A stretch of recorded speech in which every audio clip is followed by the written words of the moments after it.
Hi everyone. ମୁଁ ତୁମର Sanjit sir ସମସ୍ତଙ୍କୁ ୱେଲକମ୍ କରୁଛି ସଫ୍ଟଓ କ୍ଲାसेसର ନୂଆ ଗୋଟେ ଫ୍ରେଶ ଭିଡିଓରେ। ତ ପିଲେ ଆଜି ଆମେ ଦଶମ ଶ୍ରେଣୀ ଭୌତିକ ବିଜ୍ଞାନର ଥାର୍ଡ ଚାପ୍ଟର ପଢିବା ହେଲା। ଧାତୁ ଓ ଧାତୁ ପୁରା ସହଜ ଭାଷାରେ ପଢିବା। ବୁଝିପାରିଲ? ତୁମର ପଢି ସାରିଲା ପରେ ଏଇ ଭିଡିଓଟା ଦେଖି ସାରିଲା ପରେ ତୁମର ଗ୍ୟାରେଣ୍ଟି କହୁଛି 100% କ୍ରିଷ୍ଟାଲ କ୍ଲିୟର ହେଇଯିବ। ବୁଝିଲା? ତ ବୋର୍ଡ ଏକ୍ଜାମ ପାଇଁ ହଉ କି ତୁମର ଆମର କମ୍ପିଟେଟିଭ ଏକ୍ଜାମ ପାଇଁ ହଉ, ଦେଖି ସାରିଲା ପରେ ଭିଡିଓ ତୁମର ପୁରା ଧାତୁ ଆଉ ଅଧାତୁ ବିଷୟରେ ପୁରା ଡାଉଟ କ୍ଲିୟର ହେଇଯିବ ହେଲା। ତ ସମସ୍ତେ କନଷ୍ଟାଣ୍ଟଲି ଭିଡିଓଟିକୁ ଦେଖ। ଚାଲ ଲେଟ୍ ନ କରି ଷ୍ଟାର୍ଟ କର। ଦେଖ, ଏଇ ଧାତୁ ଅଧାତୁ ଚାପ୍ଟରରେ ହେଲା ବେଶୀ କିଛି ପଢବାନି। ଫାଷ୍ଟ ପଢବା ହଉଛି କିସ ଧାତୁ କିସ ଜିନିଷଟା ହେଲା। ତାପରେ ଧାତୁର ଭୌତିକ ଧର୍ମ କିସ ଆଉ ହଉଛି ରାସାୟନିକ ଧର୍ମ କିସ। ବୁଝିଗଲା? ଧାତୁ ବିଷୟରେ ସରିଲା। ତାପରେ ପଢବା ହଉଛି ସେମିତି ଅଧାତୁ କଣ, ତାପରେ ପଢବା ହଉଛି ଅଧାତୁର ଭୌତିକ ଧର୍ମ ଆଉ କିସ ରାସାୟନିକ ଧର୍ମ। ବୁଝିଗଲା? ତାପରେ ପଢବା ହଉଛି ପ୍ରତିକ୍ରିୟାଶୀଳତା। କିସ ପଢବା? ପ୍ରତିକ୍ରିୟାଶୀଳତା ମାନେ ଧାତୁ ଆଉ ଅଧାତୁ କିଏ ବେଶୀ ପ୍ରତିକ୍ରିୟା କରେ ହେଲା, ସେଇଟା ପଢବା। ତାପରେ ପଢବା ଧାତୁର ଉପସ୍ଥିତି ମାନେ ଧାତୁ ମାନେ କୋଉ ଅବସ୍ଥାରେ ରହିଥାନ୍ତି, କୋଉଠୁ ମିଳନ୍ତି ହେଲା, ସେଇଟା ପଢବା। ତାପରେ ପଢବା ହଉଛି ଧାତୁର ନିଷ୍କାସନ ମାନେ କେମିତି ଧାତୁକୁ ବାହାର କରାଯାଏ ହେଲା। ତାପରେ ପଢବା ଧାତୁର ପରିଷ୍କରଣ ହେଲା। ଏତିକି ଯଦି ଆମେ ପଢିଦେଲେ ଆମର ହଉଛି ବିଷୟଟା ଦି ଆଣ୍ଡ ହେଇଯିବ ହେଲା। ତ ଚାଲ ଫାଷ୍ଟ ହେଡିଙ୍ଗ ଦିଅ ଧାତୁ କଣ। ବୁଝିହେଲା? ତ ଏମିତି କାମ କରବା, ପାର୍ଥକ୍ୟ ହିସାବରେ ପୁରା ବିଷୟଟା ସାରିଦବା ହେଲା। ଏପଟେ ଲେଖିବ ଧାତୁ, ଏପଟେ ହଉଛି ଅଧାତୁ। ବୁଝିହେଲା? ପାର୍ଥକ୍ୟ ହିସାବରେ ଏପଟେ ହଉଛି ଫାଷ୍ଟ ଧାତୁ କାହାକୁ କୁହାଯାଏ ଲେଖିବି, ଏପଟେ ଅଧାତୁ କାହାକୁ କୁହାଯାଏ ଏକ୍ସାମ୍ପଲ ଦେବି, ଏପଟେ ବି ଏକ୍ସାମ୍ପଲ ଦେବି ହେଲା। ସେମିତି ପଢବା। ତ ଦେଖ, ଷ୍ଟାର୍ଟ କରିବା ପୂର୍ବରୁ କିଛି ଜିନିଷ ଆଗରୁ କହିଦଉଛି ହେଲା। ତୁମେ ମାନେ ଛୋଟବେଳେ ପଢିଥିବ ପଦାର୍ଥ କାହାକୁ କୁହାଯାଏ ହେଲା। ପଦାର୍ଥ ପଦାର୍ଥ କାହାକୁ କୁହାଯାଏ ରେ? ପଦାର୍ଥ ହଉଛି ସାର୍ ସେଇ ଜିନିଷ ଯାହାର ହଉଛି କିସ ଓଜନ ଅଛି। ବୁଝିହେଲା? ପଦାର୍ଥ ହଉଛି ସେଇ ଜିନିଷ ଯାହାର ଓଜନ ଅଛି। ତ ତୁମେ ଗୋଟେ ପଦାର୍ଥ ନା ଅପଦାର୍ଥ? ଭେରି ଗୁଡ, ତୁମେ ଗୋଟେ ପଦାର୍ଥ ହେଲା। କିନ୍ତୁ ଯେତେବେଳେ ତୁମକୁ ଘରେ ଅପଦାର୍ଥ କହିବେ, ତୁମେ ମାନେ ସେମାନଙ୍କୁ କହିଦବ ଯେ କିସ ମୁଁ ଅପଦାର୍ଥ ନୁହଁ, ମୁଁ ହଉଛି ପଦାର୍ଥ, କାରଣ ମୋର ହଉଛି ଓଜନ ଅଛି ହେଲା। ମୋର ବସ୍ତୁତ୍ୱ ଅଛି ଆଉ ମୁଁ କିଛି ସ୍ଥାନ ଅଧିକାର କରେ। ଏବେ ହଉଛି ମୁଁ ପଦାର୍ଥ କହିଦବ ଘରେ। ବୁଝିହେଲା?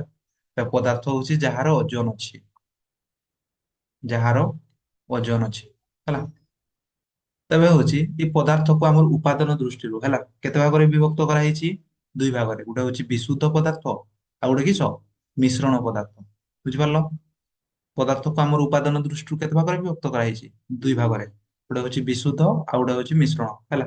ତ ଭେରି ଗୁଡ, ବୁଝିପାରୁଥିବ ବିଶୁଦ୍ଧ ମାନେ କିସ। ବିଶୁଦ୍ଧ ମାନେ ହଉଛି ପୁରା ସାଧା ହେଲା, ମାନେ ସେଠି ହଉଛି ଗୋଟେ ପ୍ରକାର କଣିକା ପୁରା ମାନେ ଭେଜାଲ ନଥିବ। ବୁଝିହେଲା?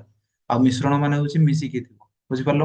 ଏମିତି ବିଶୁଦ୍ଧ ଶୁଣିଛ ନା ନାଇଁ? ବିଶୁଦ୍ଧ ପାଣି ଲେଖା ହେଇଥିବ, ବିଶୁଦ୍ଧ ପାଣି, ବିଶୁଦ୍ଧ କ୍ଷୀର, ବିଶୁଦ୍ଧ ମନ। ଶୁଣିଛ ନା ନାଇଁ? କିନ୍ତୁ ତୁମର ମନ ବିଶୁଦ୍ଧ କି ନୁହଁ, ତୁମର ମନ ମିଶ୍ରଣ ହେଇଯାଇଛି ହେଲା। ବିଶୁଦ୍ଧ ପାଣି, ବିଶୁଦ୍ଧ କ୍ଷୀର ହେଲା, ବିଶୁଦ୍ଧ ମନ। ବୁଝିହେଲା?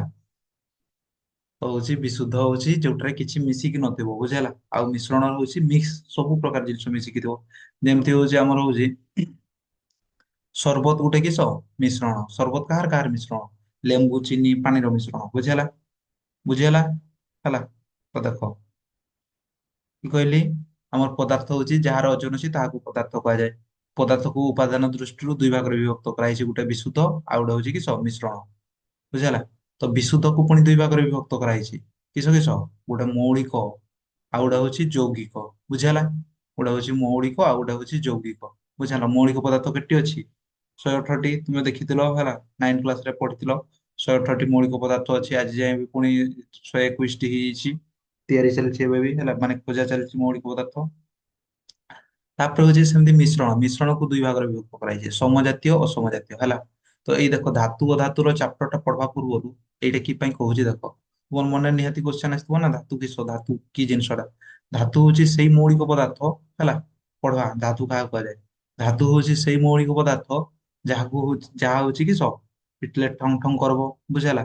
ଘଷିଲେ ଚକ ଚକ କରବ, ପୁଣି ତାର ବାହାରିବ, ତାକୁ ପିଟି ପିଟି ଲମ୍ବା କରି ଦିଆହବ ହେଲା। ସେଇଗୁଡା ହଉଛି ଧାତୁ। ଆଉ ଅଧାତୁ ହଉଛି କୋଉଗୁଡା? ଅଧାତୁ ହଉଛି ଯାହାକୁ ପିଟିଲେ ଭାଙ୍ଗିଯାଏ। ବୁଝିହେଲା? ଆଉ ହଉଛି ଉପଧାତୁ ହଉଛି ଯେଟା ହଉଛି ଧାତୁ ଆଉ ଅଧାତୁର ଉଭୟ ଗୁଣ ରହିଛି। ବୁଝିପାରିଲ? ତାପରେ ଚାଲ ନେକ୍ସଟ ପେଜ, ହେଡିଙ୍ଗ ଦେଇଦେବା ପାର୍ଥକ୍ୟ ହିସାବରେ ହେଲା। କହିଥିଲେ ନା ପଢବା ଧାତୁ କାହାକୁ କୁହାଯାଏ ହେଲା, ଧାତୁର ଧର୍ମ। ଏପଟେ ଲେଖିଛି ଧାତୁ କାହାକୁ କୁହାଯାଏ, ଧାତୁର ଧର୍ମ। ଏପଟେ କାହାକୁ କୁହାଯାଏ ଅଧାତୁ, ଅଧାତୁର ଧର୍ମ ଲେଖା ହେଇଛି, ବୁଝିଲା।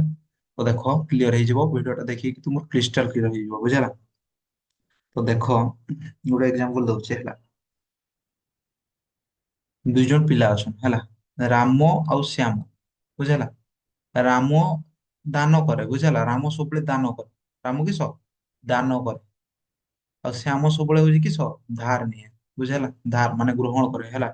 ତେବେ ହଉଛି ଯିଏ ଦାନ କରେ ସିଏ ହଉଛି କିସ ଧାତୁ, ଆଉ ଯିଏ ହଉଛି କିସ ନିଏ ସିଏ ହଉଛି ଆମର ଅଧାତୁ, ବୁଝିହେଲା।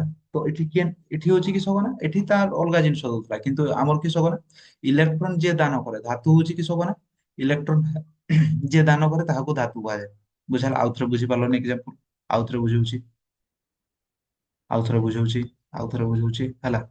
ଏଠି ରାମ ଆଉ ଅଛି କିସ ଶ୍ୟାମ, ଦୁଇ ଜଣ ଥିଲେ ସାଙ୍ଗ ହେଲା। ରାମ ହଉଛି ଦିଏ ସବୁବେଳେ, ବୁଝିହେଲା। ଦିଏ ବୁଝିପାରିଲ, ସବୁ କିଛି ଦିଏ, ତାକୁ ଖାଦ୍ୟ ବି ଦିଏ, ଇଏ ବି ଦିଏ ହେଲା। ରାମ କାହାକୁ ଦିଏ, ଶ୍ୟାମକୁ। ଶ୍ୟାମ ହଉଛି ଖାଲି ନିଏ, କେବେ ଦିଏନି ହେଲା। ତେବେ ହଉଛି ରାମ ଏଠି କିସ କୁହାଯିବ, ରାମକୁ ଦାନି କୁହାଯିବ ହେଲା। ଶ୍ୟାମକୁ କିସ କୁହାଯିବ, ଧାରୁଆ କୁହାଯିବ ହେଲା। ଧାର ନଉଛି ନା ସବୁବେଳେ, ବୁଝିହେଲା। ସେମିତି ଆମର ହଉଛି ଧାତୁ କାହାକୁ କୁହାଯାଏ କହନା, ଯିଏ ଦିଏ, ବୁଝିହେଲା। ଯିଏ ଦିଏ, କିସ ଦିଏ, କୁରକୁରି ବିସ୍କୁଟ ଚକୋଲେଟ ନା, ଏଟା ହଉଛି ଇଲେକ୍ଟ୍ରନ ଯିଏ ଦିଏ, ବୁଝିହେଲା। ଇଲେକ୍ଟ୍ରନ ଯିଏ ଦାନ କରେ ତାହାକୁ କଣ କୁହାଯାଏ, ଧାନୁ, ସରି ଧାତୁ ହେଲା। ଅଧାତୁ କାହାକୁ କୁହାଯାଏ, ଯିଏ ଇଲେକ୍ଟ୍ରନ ଗ୍ରହଣ କରେ ତାହାକୁ କଣ କୁହାଯାଏ, ଅଧାତୁ, ବୁଝିପାରିଲ। ଯିଏ ଇଲେକ୍ଟ୍ରନ ଗ୍ରହଣ କରେ ତାହାକୁ ହଉଛି ଅଧାତୁ, ଅଧାତୁ କୁହାଯାଏ ହେଲା। ଏଠି ଉପଧାତୁ ଲେଖିଦେଇଛି, ଅଧାତୁ ହବ, ବୁଝିହେଲା। ହେଲା, ତ ଯୋଉମାନେ ବସିକି ଲେଖୁଛ ନୋଟ, ଅଟକେଇ ଅଟକେଇ ଦେଖବ ହେଲା। ଆଉ ଯୋଉମାନେ ହଉଛି 2x ରେ କି ହଉଛି ଅନ୍ୟମନସ୍କ ହେଇକି ଦେଖୁଛ, ସେମାନେ ଦୟାକରି ହଉଛି ଡେସ୍କ୍ରିପସନରୁ ନୋଟ ଡାଉନଲୋଡ କରିକି କିସ ଲେଖିଦବ, ନହେଲେ ହଉଛି କିସ ଭିଡିଓ ସରିଲା ବେଳକୁ ତୁମର କିଛି ଲାଭ ହବନି ହେଲା। କିସ କହିଲି, ଧାତୁ। ଧାତୁ ହଉଛି ଯୋଉ ମୌଳିକ ପଦାର୍ଥ ଇଲେକ୍ଟ୍ରନ ଦାନ କରେ ହେଲା। ଧାତୁ ହଉଛି ତେବେ ବହୁତ ଦାନୀ, ବୁଝିହେଲା। ଧାତୁ ହଉଛି କିସ ବହୁତ ଦାନୀ ହେଲା। ଧାତୁ କିସ ଆମର ହଉଛି ଇଲେକ୍ଟ୍ରନ ଦାନ କରେ, ବୁଝିହେଲା। ସେମିତି ହଉଛି ଅଧାତୁ କିସ କରେ, ଯୋଉ ମୌଳିକ ପଦାର୍ଥ ଇଲେକ୍ଟ୍ରନ ଗ୍ରହଣ କରେ ତାହାକୁ କିସ କୁହାଯାଏ, ଅଧାତୁ, ବୁଝିହେଲା। ଧାତୁ ଯେ ଦାନ କରେ ଇଲେକ୍ଟ୍ରନ ଟା କାହାକୁ ଦାନ କରେ, ଅଧାତୁକୁ, ବୁଝିହେଲା। ଧାତୁ କହିଦେବ ଲେବର ନେଇଯା ହେଲା, ଇଲେକ୍ଟ୍ରନ ନେଇଯା ମୋଠୁ, ମୋ ପାଖରେ ବହୁତ ଇଲେକ୍ଟ୍ରନ ଅଛି, କିଏ କହିବ, ଧାତୁ, ବୁଝିହେଲା। ବହୁତ ଥାଇନି କିନ୍ତୁ ଗୋଟେ ଦୁଇଟା ବି ଯାହା ଥାଏ ସେ ଅଧାତୁକୁ ଦାନ କରିଦିଏ, କହିଦିଏ ଲେବର ନେଇଯା ହେଲା। ତ ଅଧାତୁ ବି ନେଇଯାଏ, ବୁଝିହେଲା। ସବୁବେଳେ ଅଧାତୁ ହଉଛି କିସ ନେଇଯାଏ ଇଲେକ୍ଟ୍ରନ, ବୁଝିପାରିଲ। କିସ କହିଲି, ଧାତୁ। ଧାତୁ ହଉଛି ଯୋଉ ମୌଳିକ ପଦାର୍ଥ ଇଲେକ୍ଟ୍ରନ ଦାନ କରେ, ବୁଝିହେଲା। ଏକ ମାର୍କ ଯଦି ଡେଫିନେସନ ପଡିଲା ଧାତୁ କାହାକୁ କୁହାଯାଏ, ଲେଖିଦବ ଯୋଉ ମୌଳିକ ପଦାର୍ଥ ଇଲେକ୍ଟ୍ରନ ଦାନ କରେ ତାହାକୁ ଧାତୁ କୁହାଯାଏ। ସେମିତି ଅଧାତୁର ହଉଛି ଯଦି ଡେଫିନେସନ ପଡିଲା କିସ ଲେଖିଦବ, ଯୋଉ ମୌଳିକ ପଦାର୍ଥ ଇଲେକ୍ଟ୍ରନ ଗ୍ରହଣ କରେ ତାହାକୁ ଅଧାତୁ କୁହାଯାଏ, ବୁଝିହେଲା। ତାପରେ ଦେଖ ଏକ୍ସାମ୍ପଲ ଦେଖିଦବ। ତ ଧାତୁ କୋଉ ଗୁଡା, ଧାତୁ ହଉଛି ଲୁହା, ଲୁହା ଶୁଣିଥିବ ହେଲା। ତାପରେ ମ୍ୟାଗ୍ନେସିୟମ, କପର, ଆଲୁମିନିୟମ, ଏଗୁଡା ହଉଛି ଧାତୁର ଏକ୍ସାମ୍ପଲ। ସେମିତି ବହୁତ ଗୁଡା ଧାତୁ ଅଛି ହେଲା। ମନେ ରଖିବ 90ଟା ଖଣ୍ଡେ ପାଖାପାଖି ଧାତୁ ଅଛି। କେତେଟା ଧାତୁ ଅଛି, ଆମର ମୌଳିକ ପଦାର୍ଥ 118ଟା ଥିଲା ନା। ମୌଳିକ ପଦାର୍ଥ କେତେ ଥିଲା, 118ଟା ହେଲା। ଧାତୁ କେତେ ଅଛି, 90ରୁ 95 ପାଖାପାଖି, ବୁଝିହେଲା। 90ଟି ପାଖାପାଖି। ସେମିତି ଅଧାତୁ 20ରୁ 25ଟା ପାଖାପାଖି ଅଛି, ବୁଝିହେଲା। ଆଉ ଉପଧାତୁ ହଉଛି ଯେଟା ଧାତୁ ଆଉ ଉପଧାତୁ ଇହାର ମିଶ୍ରଣରେ ତିଆରି ହେଇଥାଏ, ଧାତୁ ଆଉ ଅଧାତୁ ହେଲା। ଧାତୁର ଏକ୍ସାମ୍ପଲ ଦେଖିଲ, ଧାତୁର ଏକ୍ସାମ୍ପଲ କିସ କହିଲି, ଲୁହା, ମ୍ୟାଗ୍ନେସିୟମ, କପର, ଆଲୁମିନିୟମ ହେଲା। ସେମିତି 90ଟା ଦେଇପାରିବ। ତାପରେ ହଉଛି ଅଧାତୁର ଏକ୍ସାମ୍ପଲ, ବୁଝିହେଲା। ପରେ କହିଦେବି ଧାତୁ କେମିତି ଚିହ୍ନିବ ହେଲା। ଆମର ଗୋଟେ ଛୋଟବେଳେ ପଢିଥିବ ନା ପିରିୟଡିକ ଟେବୁଲ ବା ମୌଳିକ ପଦାର୍ଥର ଟେବୁଲ ହେଲା। Hydrogen, helium, lithium, beryllium, boron, carbon, oxygen, nitrogen, chlorine ହେଲା, ଶୁଣିଥିବ। ତ ହଉଛି ସେଇଠାରୁ କେମିତି ଜାଣିବ ଯେ ଏଇଟା ଧାତୁ ବୋଲି, କେମିତି ଜାଣିବ ଯେ ଏଇଟା ଅଧାତୁ ବୋଲି ହେଲା। ମୁଁ ଶିଖେଇଦେବି ଟିକେ ପରେ ହେଲା। ଜାଣିପାରିଲ, ଧାତୁ କାହାକୁ କୁହାଯାଏ, ଅଧାତୁ କାହାକୁ କୁହାଯାଏ ହେଲା। ଏଇଟା ହଉଛି ଅଧାତୁ ହବ ହେଲା। ଏବେ ଅଧାତୁର ଏକ୍ସାମ୍ପଲ ଦେଖ, ଅଧାତୁର ଏକ୍ସାମ୍ପଲ ହଉଛି ଅକ୍ସିଜେନ, କାର୍ବନ, ହାଇଡ୍ରୋଜେନ ହେଲା। ଏଗୁଡା ହଉଛି କି ସଲଫର, କ୍ଲୋରିନ, ଏଗୁଡା ହଉଛି ଅଧାତୁ, ବୁଝିହେଲା। ଏଗୁଡାକୁ ଅଧାତୁ କଣ ପାଇଁ କୁହାଯାଏ, କାରଣ ହଉଛି ଏମାନେ କିସ କରନ୍ତି, ଇଲେକ୍ଟ୍ରନ ଗ୍ରହଣ କରନ୍ତି ହେଲା। ଇଲେକ୍ଟ୍ରନ ସବୁବେଳେ ନିଅନ୍ତି, ବୁଝିହେଲା। କାହାଠୁ ନିଅନ୍ତି, ତାଙ୍କର ଭାଇଠୁ ଧାତୁଠୁ ନିଅନ୍ତି ହେଲା। ଅଧାତୁ କାହାଠୁ ଇଲେକ୍ଟ୍ରନ ନିଏ, ତା ଭାଇ ଧାତୁଠୁ ନିଏ, ବୁଝିହେଲା। ଆଉ ଧାତୁ କାହାକୁ ଇଲେକ୍ଟ୍ରନ ଦିଏ, ତା ଭାଇ ଅଧାତୁକୁ ଇଲେକ୍ଟ୍ରନ ଦିଏ, ବୁଝିପାରିଲ। ଏମାନେ ଦୁଇ ଜଣ ଭାଇ ଭାଇ। ଧାତୁ ଆଉ ଅଧାତୁ ହଉଛି କିସ ଭାଇ ଭାଇ।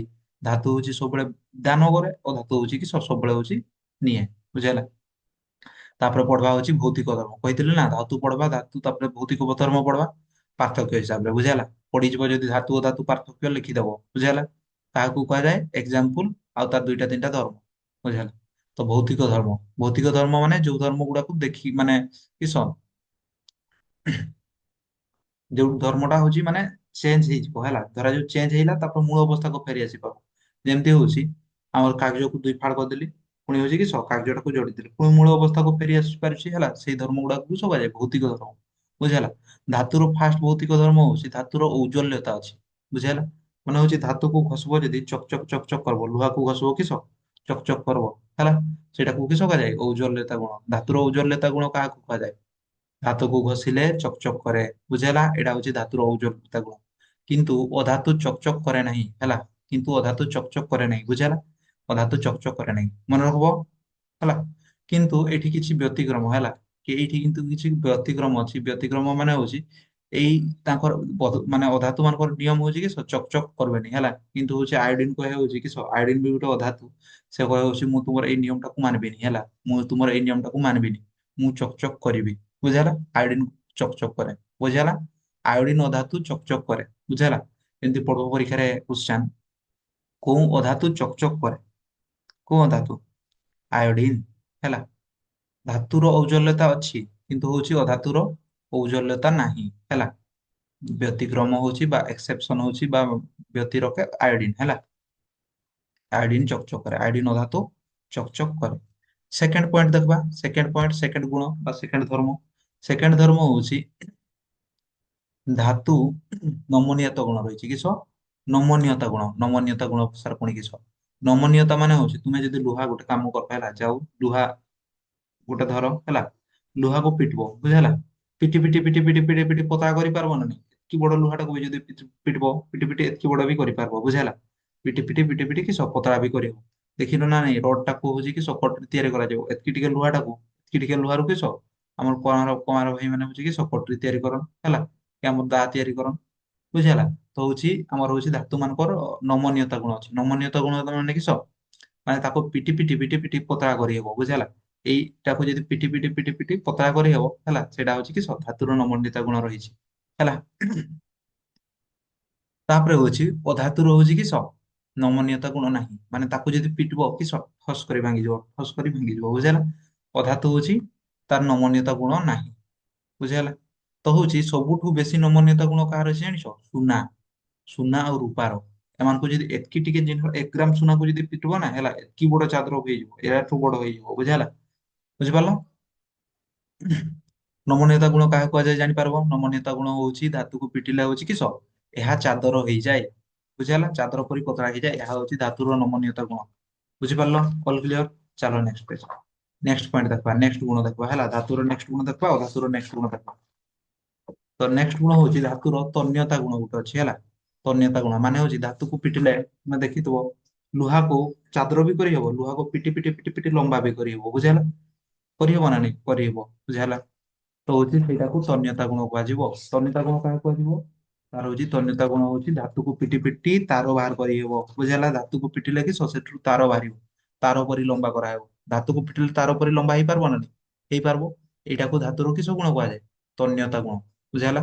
ଧାତୁକୁ ପିଟିଲେ କିସ ତାର ପରି ଲମ୍ବା ହେଇପାରିବ, ଏଇଟାକୁ ଧାତୁର ତନ୍ୟତା ଗୁଣ କୁହାଯାଏ। ବୁଝିପାରିଲ? କିନ୍ତୁ ହଉଛି ଆମର ଅଧାତୁର ତନ୍ୟତା ଗୁଣ ନାହିଁ। ତାକୁ ତ ପିଟି ଦେଲେ ଠସ୍ କରି ଭାଙ୍ଗିଯିବ, ତାର ତନ୍ୟତା ଗୁଣ କୋଉଠୁ ଆସିବ? ବୁଝିହେଲା। କିସ କହିଲି? ଧାତୁର ତନ୍ୟତା ଗୁଣ ଅଛି ଆଉ ଅଧାତୁର ତନ୍ୟତା ଗୁଣ ନାହିଁ ହେଲା। ତନ୍ୟତା ଗୁଣ କାହାକୁ କୁହାଯାଏ? ଧାତୁକୁ ପିଟି ପିଟି ତାର ପରି ଲମ୍ବା କରିହବ, ଏହାକୁ ଧାତୁର ତନ୍ୟତା ଗୁଣ କୁହାଯାଏ। ବୁଝିହେଲା।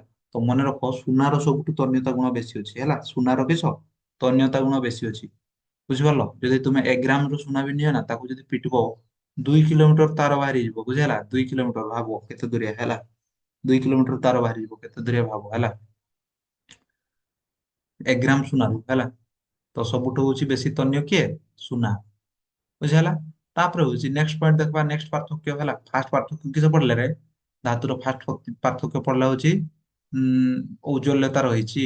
ଔଜ୍ଜଲ୍ୟତା ରହିଛି ହେଲା। ଆମର ହଉଛି ଔଜ୍ଜଲ୍ୟତା। ଔଜ୍ଜଲ୍ୟତା ରହିଛି ହେଲା। ତାପରେ ହଉଛି ଅଧାତୁର ଉଜ୍ଜ୍ୱଲତା ନାହିଁ।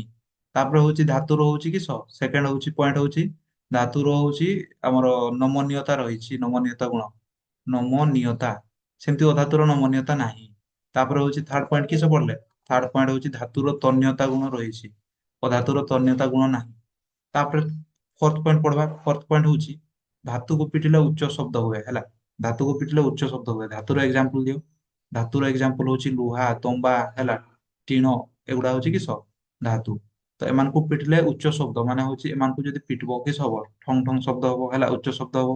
କିନ୍ତୁ ଅଧାତୁକୁ ପିଟିଲେ ହେଲା, ଅଧାତୁକୁ ଯଦି ପିଟିବ ମାନେ ହଉଛି ତୁମେ କାର୍ବନ କି ଅଲଗା ଅଧାତୁକୁ ପିଟ, ସେମାନଙ୍କୁ ପିଟିଲେ ସେମିତି ଠଙ୍ଗ ଠଙ୍ଗ ଶବ୍ଦ ଶୁଣାଯିବନି। ସେମାନଙ୍କୁ ପିଟିଲେ ହଉଛି ଡବ ଡବ ଶବ୍ଦ ଶୁଣାଯିବ। ବୁଝିଲା? ବୁଝିପାରିଲ? ତାପରେ ହଉଛି next point, 5 number point. 5 number point ହଉଛି ଧାତୁ ସାଧାରଣତଃ କଠିନ ଅବସ୍ଥାରେ ଥାନ୍ତି। ବୁଝିଲା? ଧାତୁ ସାଧାରଣତଃ କିସ କଠିନ। ତୁମେ ଯେତେ ଗୁଡା ଧାତୁ ଦେଖ ସମସ୍ତେ ହଉଛି କଠିନ ଅବସ୍ଥାରେ ଥାନ୍ତି। ମାନେ ହଉଛି ସେମାନଙ୍କୁ ଧରିଲେ ଶକ୍ତ ଲାଗେ ହେଲା। କିନ୍ତୁ ଅଧାତୁ ଆମର କିସ କଠିନ ବି ଥାନ୍, ତରଳରେ ବି ଥାନ୍, ଗ୍ୟାସୀୟରେ ବି ଥାନ୍। ବୁଝିପାରିଲ? କିସ କହିଲି? ଧାତୁ କଠିନ ଅବସ୍ଥାରେ ଥାନ୍ କିନ୍ତୁ ହଉଛି କି ଅଧାତୁ ହଉଛି ତରଳ, କଠିନ, ଗ୍ୟାସୀୟ ଅବସ୍ଥା, ତିନିଟା ଅବସ୍ଥା ଯାକରେ ଥାନ୍। ବୁଝିଲା? କିନ୍ତୁ ହଉଛି ଧାତୁ କଠିନ ଅବସ୍ଥାରେ ଥାନ୍ କହିଲି, କିନ୍ତୁ ଗୋଟେ ଧାତୁ ଅଛି ଯିଏ ହଉଛି ତରଳ ଅବସ୍ଥାରେ ରୁହେ ହେଲା। ପରୀକ୍ଷାରେ 1 mark very very important question ପଡେ। ବୁଝିଲା? ଆମର ଜେନେରାଲ ନଲେଜ ଜିକେ ବି ପଡିଯାଏ। একমাত্র তরଳ ଧାତୁ ଯାହାର ନାମ ହଉଛି କିସ ପାରଦ। ପାରଦ ଏକମାତ୍ର ତରଳ ଧାତୁ। ବୁଝିହେଲା? ସେମିତି ଆମର ହଉଛି ଅଧାତୁ ଗୁଡିକ କଠିନ, ତରଳ, ଗ୍ୟାସୀୟ ଅବସ୍ଥାରେ ଥାନ୍ତି ହେଲା। ସେମିତି ବ୍ରୋମିନ ହଉଛି ଏକମାତ୍ର ତରଳ ଧାତୁ। ବ୍ରୋମିନ କିସ ଏକମାତ୍ର ତରଳ ଧାତୁ। ବୁଝିହେଲା? ତରଳ ଧାତୁର ଏକ୍ସାମ୍ପଲ ଦେଇପାରିବ ବ୍ରୋମିନ। ଆଉ ହଉଛି ଆମର ଉଁ, ତରଳ ଧାତୁର ଏକ୍ସାମ୍ପଲ ହଉଛି କିସ ଆମର ହଉଛି ପାରଦ। ବୁଝିହେଲା? ତାପରେ ନେକ୍ସଟ ପଏଣ୍ଟ ଦେଖବା। ନେକ୍ସଟ ପଏଣ୍ଟ ହଉଛି ଧାତୁ ମାନଙ୍କର ସାନ୍ଦ୍ରତା ଅଧିକ। ଧାତୁ ମାନଙ୍କର କିସ ସାନ୍ଦ୍ରତା ଅଧିକ ଆଉ ଅଧାତୁ ମାନଙ୍କର ସାନ୍ଦ୍ରତା କମ। ବୁଝିପାରିଲ? ଧାତୁ ମାନଙ୍କର ସାନ୍ଦ୍ରତା ଅଧିକ, ଅଧାତୁ ମାନଙ୍କର ସାନ୍ଦ୍ରତା କମ। ବୁଝିହେଲା?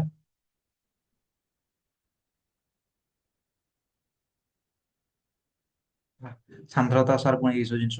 ସାନ୍ଦ୍ରତା ମାନେ ହଉଛି ତୁମେ 9th କ୍ଲାସ ରେ ପଢିଥିବ ଦେଖ, ସାନ୍ଦ୍ରତା କାହାକୁ କୁହାଯାଏ? ସାନ୍ଦ୍ରତାର ଏକକ ହେଲା, ଫାର୍ଷ୍ଟ ବିଷୟରେ ପଢିଥିବ। ସାନ୍ଦ୍ରତା ହଉଛି କିସ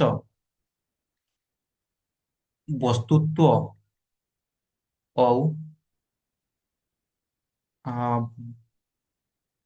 ଆୟତନର ଅନୁପାତ। କିସ ବସ୍ତୁତ୍ବ ଆଉ ଆୟତନର ଅନୁପାତ। ବସ୍ତୁତ୍ବ ମାନେ ସାର କିସ ଓଜନ, ଆୟତନ ମାନେ ହଉଛି ତାର ଆୟତନ। ବୁଝିହେଲା? ତେବେ ହଉଛି ସାନ୍ଦ୍ରତା ହଉଛି ବସ୍ତୁତ୍ବ ଆଉ ଆୟତନର ଅନୁପାତ ହେଲା। ଯାହାର ଧରାଯାଉ ଗୋଟେ ହଉଛି କିସ ଆମର ଗୋଟେ ମନେ ରଖ କିସ ଗୋଟେ ପଏଣ୍ଟ ମନେ ରଖି ପାରବନି। ଆମର ଧାତୁ ମାନଙ୍କର ହଉଛି ସାନ୍ଦ୍ରତା ଅଧିକ ଆଉ ଏମାନଙ୍କର ସାନ୍ଦ୍ରତା କମ। ସାନ୍ଦ୍ରତା କିସ କହିଲି? ବସ୍ତୁତ୍ବ ବିଭକ୍ତ ବା ବସ୍ତୁତ୍ବ ଅନୁପାତ ଆୟତନ ହେଲା। ଏଟାକୁ ସାନ୍ଦ୍ରତା କୁହାଯାଏ ହେଲା। ତ ଧାତୁ ମାନଙ୍କର ସାନ୍ଦ୍ରତା ବେଶୀ ବାହାରେ। କାଲକୁଲେସନ କଲେ କି ଧାତୁ ମାନଙ୍କର ସାନ୍ଦ୍ରତା ବେଶୀ ବାହାରେ ଆଉ ହଉଛି ଅଧାତୁ ମାନଙ୍କର ସାନ୍ଦ୍ରତା କମ ବାହାରେ। ଜଣଙ୍କର ବସ୍ତୁତ୍ବ ପକେଇଦେଲ, ଆୟତନ କେତେ ଅଛି ତାର ପକେଇଦେଲ ହେଲା। ସାନ୍ଦ୍ରତା ଧାତୁ ମାନଙ୍କର ବେଶୀ ବାହାରିବ, ଅଧାତୁ ମାନଙ୍କର କମ ବାହାରିବ। ବୁଝିହେଲା? ତାପରେ ନେକ୍ସଟ ପଏଣ୍ଟ ଦେଖ। ନେକ୍ସଟ ପଏଣ୍ଟ ହଉଛି ଧାତୁ ମାନଙ୍କର ଗଣନାଙ୍କ ବେଶୀ ହେଲା। ଗଣନାଙ୍କ ବେଶୀ। ଗଣନାଙ୍କ ମାନେ ହଉଛି ଧାତୁ ମାନେ କିସ ଗଣନାଙ୍କ ମାନେ ହଉଛି ଗୋଟେ ଜିନିଷ ଯେତେବେଳେ ତରଳିବା ଆରମ୍ଭ କରେ।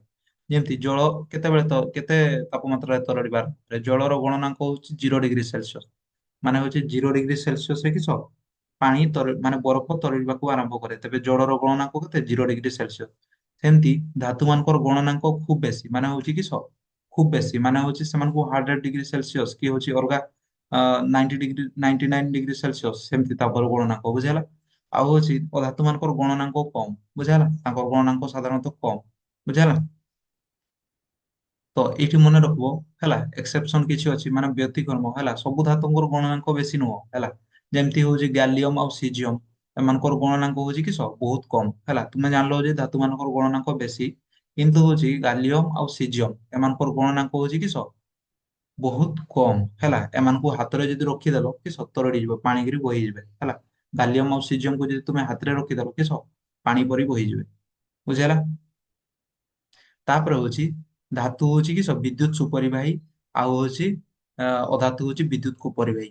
ବିଦ୍ୟୁତ ସୁପରିବାହୀ ମାନେ ହଉଛି ଧାତୁ ମାନଙ୍କ ମଧ୍ୟ ଦେଇକି ଇଲେକ୍ଟ୍ରିକ ପାସ୍ ହବ। ଯଦି ତୁମେ ଲୁହା କଣ୍ଟାଟାକୁ ହଉଛି କିସ ପ୍ଲଗ ରେ ପୁରେଇ ଦବ, ତେବେ ହଉଛି କିସ ଇଲେକ୍ଟ୍ରିକ କଣ୍ଟା ହଉଛି ଇଲେକ୍ଟ୍ରିକ ହଉଛି ଏଇ ଦେଇକି ଆସିକି ହଉଛି ତୁମ ଶରୀର ଭିତରକୁ ପ୍ରବେଶ କରିବ ମାନେ କରେଣ୍ଟ ଖାଇବ। କିନ୍ତୁ ଅଧାତୁ ପୁରେଇବ ଯଦି ହଉଛି କିସ କରେଣ୍ଟ ଖାଇବନି ହେଲା। କାରଣ ହଉଛି ସେଇଟା ହଉଛି ବିଦ୍ୟୁତ କୁପରିବାହୀ ହେଲା।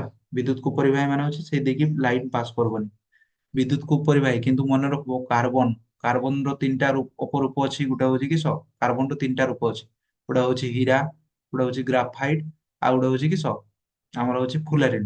ତ ଗ୍ରାଫାଇଟ ମଧ୍ୟ ଦେଇ ଯୋଉଟା ପେନସିଲ ଭିତରେ ଥାଏ ନା, ସେଇଟା ବି ଗୋଟେ ଅଧାତୁ ହେଲା। ସେଇଟା ହଉଛି କିସ କାର୍ବନ ର ରୂପ। ସେଇ ମଧ୍ୟ ଦେଇ କିନ୍ତୁ ହଉଛି ବିଦ୍ୟୁତ ପ୍ରବାହିତ କରେ, ବୁଝିହେଲା। ତାପରେ ହଉଛି ଧାତୁ ହଉଛି ତାପ ସୁପରିବାହୀ, ଆଉ ହଉଛି ଅଧାତୁ ତାପକୁ ପରିବାହୀ। ମାନେ ହଉଛି ତୁମେ ଯଦି ଲୁହା ରଡଟା ହଉଛି ନିଆଁରେ ଦେଖେଇଦବ, କିଛି ସମୟ ପରେ ତାର ଆର ମୁଣ୍ଡ ଟା ବି ଗରମ ହେଇଯାଇଥିବ, ବୁଝିହେଲା। ଏଇଟା ହଉଛି ତାପ ସୁପରିବାହୀ। ତାପ ମାନେ ହଉଛି ଗରମ ସେଇଦିକି ପାସ୍ କରୁଛି, ସେଇଟା ମାନେ କି ତାପ ସୁପରିବାହୀ। ତାପରେ ପଢବା ହଉଛି ଧାତୁର ରାସାୟନିକ ଧର୍ମ, ଅଧାତୁର ରାସାୟନିକ ଧର୍ମ। ବୁଝିପାରିଲ। ଯଦି ପଢଲା ହଉଛି ପାର୍ଥକ୍ୟ ଲେଖିପାରିବ, ଭୌତିକ ଧର୍ମର ପାର୍ଥକ୍ୟ ହେଲା। କିସ କିସ ପାର୍ଥକ୍ୟ, ଫାର୍ଷ୍ଟ ପଏଣ୍ଟ କୁହ। ଆଉ ଥରେ ରିଭାଇଜ କରିଦଉଛି। ଫାର୍ଷ୍ଟ ପଏଣ୍ଟ ହଉଛି ଧାତୁର ହଉଛି କିସ ଔଜ୍ୱଲ୍ୟତା ରହିଛି, ଔଜ୍ୱଲ୍ୟତା ରହିଛି ହେଲା। ତାପରେ ହଉଛି ଅଧାତୁର ନାହିଁ, ଅଧାତୁର କିସ ନାହିଁ।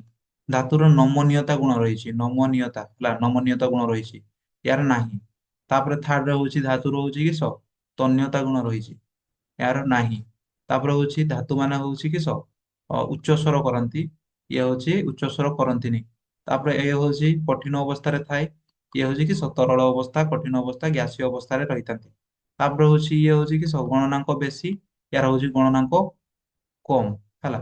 ତାପରେ ହଉଛି ବିଦ୍ୟୁତ ସୁପରିବାହୀ, ବିଦ୍ୟୁତ କୁପରିବାହୀ। ତାପରେ ହଉଛି ତାପ ସୁପରିବାହୀ, ତାପ କୁପରିବାହୀ ହେଲା। ତ କୁହ ନା, ଏଠି କ୍ୱେଶ୍ଚନ ପଚାରୁଛି, କିଛି ସମୟ ପୂର୍ବରୁ ପଢେଇଥିଲି। କୋଉ ଧାତୁ ଚକଚକ କରେ? ଭେରି ଗୁଡ, ଆୟୋଡିନ ହେଲା। ସରି, କେଉଁ ଧାତୁ ଚକଚକ କରେ? ଆୟୋଡିନ ହେଲା। ତାପରେ ହଉଛି ପଢବା ହଉଛି ଧାତୁର ରାସାୟନିକ ଧର୍ମ, ଏପଟେ ହେଡିଙ୍ଗ ଦେଇଛି ଅଧାତୁର ରାସାୟନିକ ଧର୍ମ, ବୁଝିହେଲା। ଯଦି ତୁମର ହଉଛି କିସ ପାର୍ଥକ୍ୟ ପଡିଲା ଭୌତିକ ଧର୍ମର, ସବୁ ଗୁଡା ପଏଣ୍ଟ ଲେଖିଦବ, ଫୁଲ ମାର୍କ ପାଇବ, ବୁଝିହେଲା। ତାପରେ ପଢବା ରାସାୟନିକ ଧର୍ମ। ରାସାୟନିକ ଧର୍ମରେ କିସ କରବା କୁହନା, ଧାତୁକୁ ଅକ୍ସିଜେନ ସହ ମିଶେଇ ଦେବା, କିସ ବାହାରିବ ଦେଖବା। ଧାତୁକୁ ହଉଛି ପାଣି ସହ ମିଶେଇ ଦେବା, କିସ ବାହାରିବ ଦେଖବା। ଧାତୁକୁ ହଉଛି ଆମର ଅ, ଅମ୍ଳ ସହ ମିଶେଇ ଦେବା, କିସ ବାହାରିବ ଦେଖବା। ଆଉ ଅଧାତୁକୁ ବି ସେମିତି ମିଶେଇକି ଦେଖବା ହେଲା। ତେବେ ହଉଛି ଫାଷ୍ଟ ହଉଛି ମନେ ରଖ, ଧାତୁ ଆଉ ଅକ୍ସିଜେନ ହେଲା ମିଶିଲେ ମାନେ ହଉଛି ଧାତୁ ଅକ୍ସିଜେନ ସହ ପ୍ରତିକ୍ରିୟା କଲେ ହେଲା। ଧାତୁ ଅକ୍ସିଜେନ ସହ ପ୍ରତିକ୍ରିୟା କଲେ କିସ ହୁଏ? ଧାତବ ଅକ୍ସାଇଡ, ବୁଝିହେଲା। ତ ଧାତୁ ଆମର ହଉଛି କିସ, ଏମିତି ମନେ ରଖିପାରିବ। ଧାତୁ ଅକ୍ସିଜେନ ସହ ମ୍ୟାରେଜ କଲେ ହଉଛି କିସ, ଆମର ହଉଛି ଧାତବ ଅକ୍ସାଇଡ ହଉଛି ତାଙ୍କର ଇଏ କିସ ବେବି ହୁଏ, ଧାତବ ଅକ୍ସାଇଡ ହେଲା। ତାଙ୍କର ବେବିର ନାମ ହଉଛି ଧାତବ ଅକ୍ସାଇଡ, ବୁଝିହେଲା। ବୁଝିପାରିଲ। ଧାତୁର ତିନି ଥର ବାହାଘର କରିବା ହେଲା। କେତେ ଥର ବାହାଘର କରିବା? ତିନି ଚାରି ଥର ବାହାଘର କରିବା। ଧାତୁକୁ ପ୍ରଥମ ଅକ୍ସିଜେନ ସହ ବାହାଘର ହେଲେ କିସ ବାହାରିଲା? ଧାତବ ଅକ୍ସାଇଡ, ବୁଝିହେଲା। ଧାତୁକୁ ଅକ୍ସିଜେନ ସହ ବାହାଘର ହେଲେ ଧାତବ ଅକ୍ସାଇଡ ଛୁଆ ବାହାରିବ, ବୁଝିହେଲା। ତେବେ ଧାତୁର ରାସାୟନିକ ଧର୍ମ କିସ ପଡିଲେ, ଧାତୁ ଅକ୍ସିଜେନ ସହ ପ୍ରତିକ୍ରିୟା କଲେ କିସ ବାହାରେ? ଧାତବ ଅକ୍ସାଇଡ ବାହାରେ, ବୁଝିହେଲା। ଏକ୍ସାମ୍ପଲ ଦେଇଦେବି, ମ୍ୟାଗ୍ନେସିୟମ, ଏମଜି ମାନେ କିସ ମ୍ୟାଗ୍ନେସିୟମ। ଅକ୍ସିଜେନ ସହ ପ୍ରତିକ୍ରିୟା କରି କିସ ବାହାରିବ? ମ୍ୟାଗ୍ନେସିୟମ ଅକ୍ସାଇଡ, ଏମଜିଓ ହେଲା। ମ୍ୟାଗ୍ନେସିୟମ ଅକ୍ସିଜେନ ସହ ପ୍ରତିକ୍ରିୟା କରି କିସ ବାହାରିବ? Magnesium oxide. ସେମିତି କପର, କପର ସିୟୁ ଅକ୍ସିଜେନ ସହ ପ୍ରତିକ୍ରିୟା କରି କିସ ବାହାରିବ? କପର ଅକ୍ସାଇଡ, ସିୟୁ କପର ଅକ୍ସାଇଡ ବାହାରିଲା।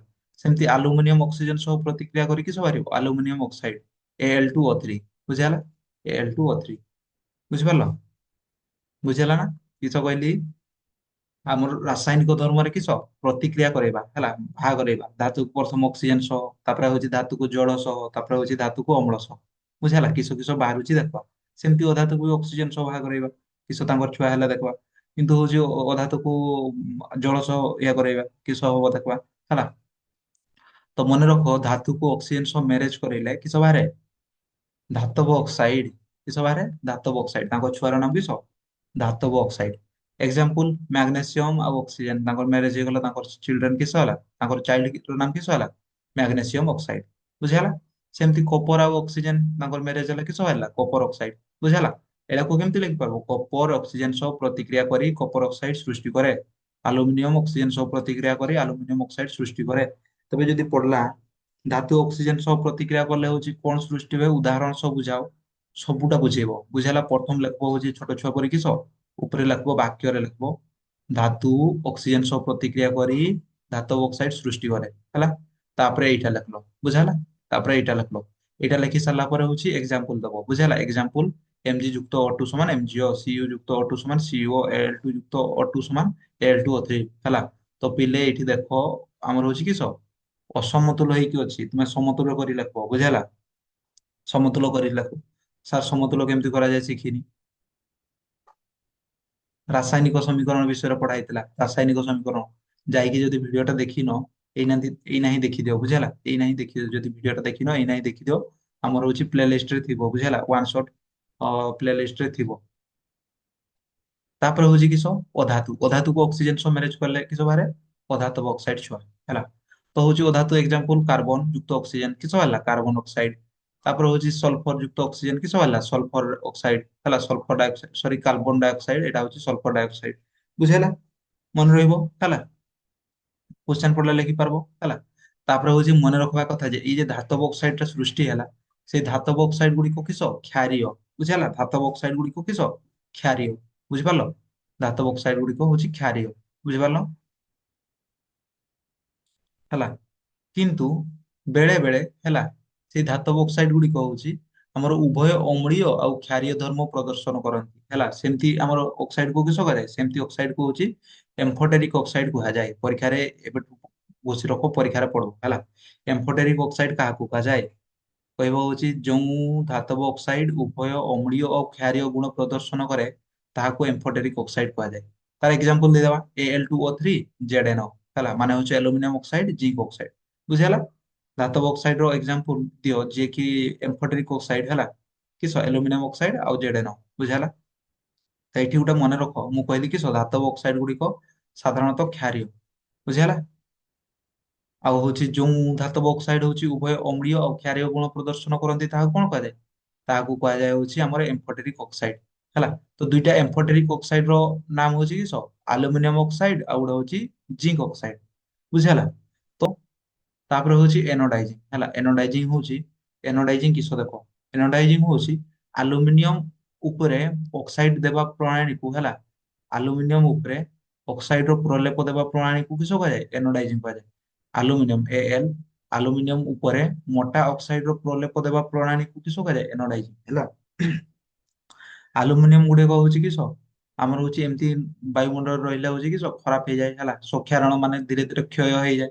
ତ କିସ କରାଯାଏ କହନା, ତା ଉପରେ ମୋଟା ଅକ୍ସାଇଡ ର ପ୍ରଲେପ ଦିଆଯାଏ ହେଲା, ଆଲୁମିନିୟମ ଉପରେ କିସ ଅକ୍ସାଇଡ ର ପ୍ରଲେପ ଦିଆଯାଏ, ଯାହାକୁ କୁହାଯାଏ ଏନୋଡାଇଜିଂ ବୁଝିହେଲା। 2 ମାର୍କ ପଡବ କ୍ୱେଶ୍ଚନ ଏନୋଡାଇଜିଂ କଣ ବୁଝିହେଲା। ଏହା ସକ୍ଷାରଣକୁ ପ୍ରତିରୋଧ କରେ ବୁଝିପାରିଲ।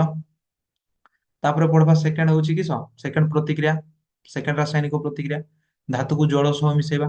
ଧାତୁକୁ ଜଳ ସହ ମିଶେଇଲେ ହେଲା କିସ ବାହାରେ ଧାତବ ହାଇଡ୍ରୋକ୍ସାଇଡ ତାର ସହ ହାଇଡ୍ରୋଜେନ ଗ୍ୟାସ। ଧାତୁକୁ ଜଳ ସହ ମିଶେଇଲେ କିସ ବାହାରେ ଧାତବ ହାଇଡ୍ରୋକ୍ସାଇଡ ତାର ସହ ହାଇଡ୍ରୋଜେନ ଗ୍ୟାସ। ସେମିତି ଅଧାତୁ ହଉଛି କିସ ମନେ ରଖ, ଅଧାତୁ ହଉଛି ଜଳ ସହ ପ୍ରତିକ୍ରିୟା କରେନି ହେଲା, ଅଧାତୁ କିସ ଜଳ ସହ ପ୍ରତିକ୍ରିୟା କରେନି। କିସ କହିଲି ଧାତୁକୁ ଆମର ହଉଛି ଇଆ ସହ ମିଶେଇଲେ, କାହା ସହ ଜଳ ସହ ମିଶେଇଲେ ହଉଛି ଧାତବ ହାଇଡ୍ରୋକ୍ସାଇଡ ଆଉ ହଉଛି ହାଇଡ୍ରୋଜେନ ଗ୍ୟାସ ବାହାରେ, କିନ୍ତୁ ହଉଛି ଅଧାତୁ ଜଳ ସହ ପ୍ରତିକ୍ରିୟା କରେନି ମନେ ରହିଲା। ଏକ୍ସାମ୍ପଲ ଦେଖବା, ସୋଡିୟମ ଆଉ ହଉଛି ଜଳ ମାନେ H2O ମିଶିକି କି ସୋଡିୟମ ହାଇଡ୍ରୋକ୍ସାଇଡ ବୁଝିହେଲା। ସୋଡିୟମ ହଉଛି ଧାତୁ, ଏଇଟା ହଉଛି ହାଇଡ୍ରୋକ୍ସାଇଡ, ସୋଡିୟମ ହାଇଡ୍ରୋକ୍ସାଇଡ ସୃଷ୍ଟି કરે ତାର ସହ ହାଇଡ୍ରୋଜେନ ଗ୍ୟାସ ହେଲା। ମ୍ୟାଗ୍ନେସିୟମ ଆଉ ଜଳ ମିଶିକି ହଉଛି କି ମ୍ୟାଗ୍ନେସିୟମ ହାଇଡ୍ରୋକ୍ସାଇଡ ଆଉ ଜଳ ସୃଷ୍ଟି କରନ୍ତି ବୁଝିପାରିଲ ଏକ୍ସାମ୍ପଲ। କିନ୍ତୁ ମନେ ରଖିବ ସବୁ ଧାତୁ ଜଳ ସହ ପ୍ରତିକ୍ରିୟା କରେନି ବୁଝିହେଲା। ଆମର ସବୁ ଧାତୁ ଥଣ୍ଡା ଜଳ ସହ ପ୍ରତିକ୍ରିୟା କରେନି ବୁଝିପାରିଲ। ଯେମିତି ହଉଛି ଆମର ଲୁହା ଏଗୁଡା ହଉଛି କି ଗରମ ଜଳ ସହ ପ୍ରତିକ୍ରିୟା କରନ୍ତି ବୁଝିପାରିଲ।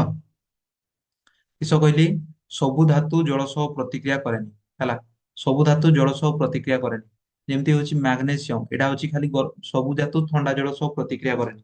ଯେମିତି ମ୍ୟାଗ୍ନେସିୟମ ଏଇଟା ହଉଛି କି ତାର ଗରମ ଜଳ ସହ ପ୍ରତିକ୍ରିୟା କରିବ ବୁଝିପାରିଲ। ତାପରେ ହଉଛି ମନେ ରଖିବ କୋଉ ଧାତୁ ଜମା ପ୍ରତିକ୍ରିୟା କରେନି ହେଲା, ମୁଁ କହିଲି ହଉଛି ଧାତୁ ଜଳ ସହ ପ୍ରତିକ୍ରିୟା କରି ଧାତବ ଅକ୍ସାଇଡ ଆଉ ହଉଛି କି ସରି ଧାତବ ହାଇଡ୍ରୋକ୍ସାଇଡ ଆଉ ହଉଛି ହାଇଡ୍ରୋଜେନ ଗ୍ୟାସ ବାହାର କରେ। କିନ୍ତୁ ମନେ ରଖିବ ଆଲୁମିନିୟମ ହେଲା, ଆଲୁମିନିୟମ ଲୌହ ଲୁହା ଜିଙ୍କ ଏମାନେ ହଉଛି ଥଣ୍ଡା ଜଳ ସହ ପ୍ରତିକ୍ରିୟା କରନ୍ତି ନାହିଁ ହେଲା, ଥଣ୍ଡା ପାଣିରେ ପ୍ରତିକ୍ରିୟା କରନ୍ତି ନାହିଁ। ତ ଏମାନେ କୋଉଠି ପ୍ରତିକ୍ରିୟା କରନ୍ତି ଦେଖବା, ଏମାନେ ହଉଛି ଆମର ବାମ୍ଫ ସହ ମାନେ ହଉଛି ବାମ୍ଫ ସହ ପ୍ରତିକ୍ରିୟା କରନ୍ତି ହେଲା। ଏମାନେ ହଉଛି ଥଣ୍ଡା କିମ୍ବା ଗରମ ଜଳ ସହ ପ୍ରତିକ୍ରିୟା କରନ୍ତି ନାହିଁ, ଏମାନେ କାହା ସହ ବାମ୍ଫ ସହ ହେଲା, ବାମ୍ଫ ଯେ ବାହାରୁଥାଏ ପାଣିରୁ ସେଇ ବାମ୍ଫ ସହ ପ୍ରତିକ୍ରିୟା କରନ୍ତି ବୁଝିପାରିଲ। ଆଉ ହଉଛି ଆମର ମ୍ୟାଗ୍ନେସିୟମ ଟା ହଉଛି କି ଗରମ ଜଳ ସହ ପ୍ରତିକ୍ରିୟା କର ବୁଝିପାରିଲ ହେଲା। ତାପରେ ନେକ୍ସଟ ଦେଖ, ନେକ୍ସଟ ଯିବା।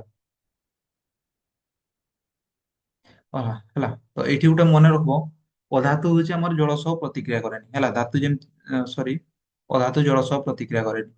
ବୁଝିପାରିଲ?